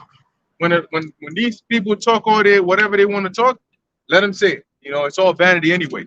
The real words that are important are the words of the scriptures, and that's what we stick by. So that's pretty much it on that. Russ, got anything else? All right, cool. So with that, Lord willing, this is edifying to the elect. In closing, we want to give all praises, honor, and glory to Yahweh, Bahasham, Yahweh Shai, Bahasham, Rakha, Kudash. Until next time, Shalom. Until next time, shalom to the elect. Shalom. Yahweh Bashem Yahushai Barakatam.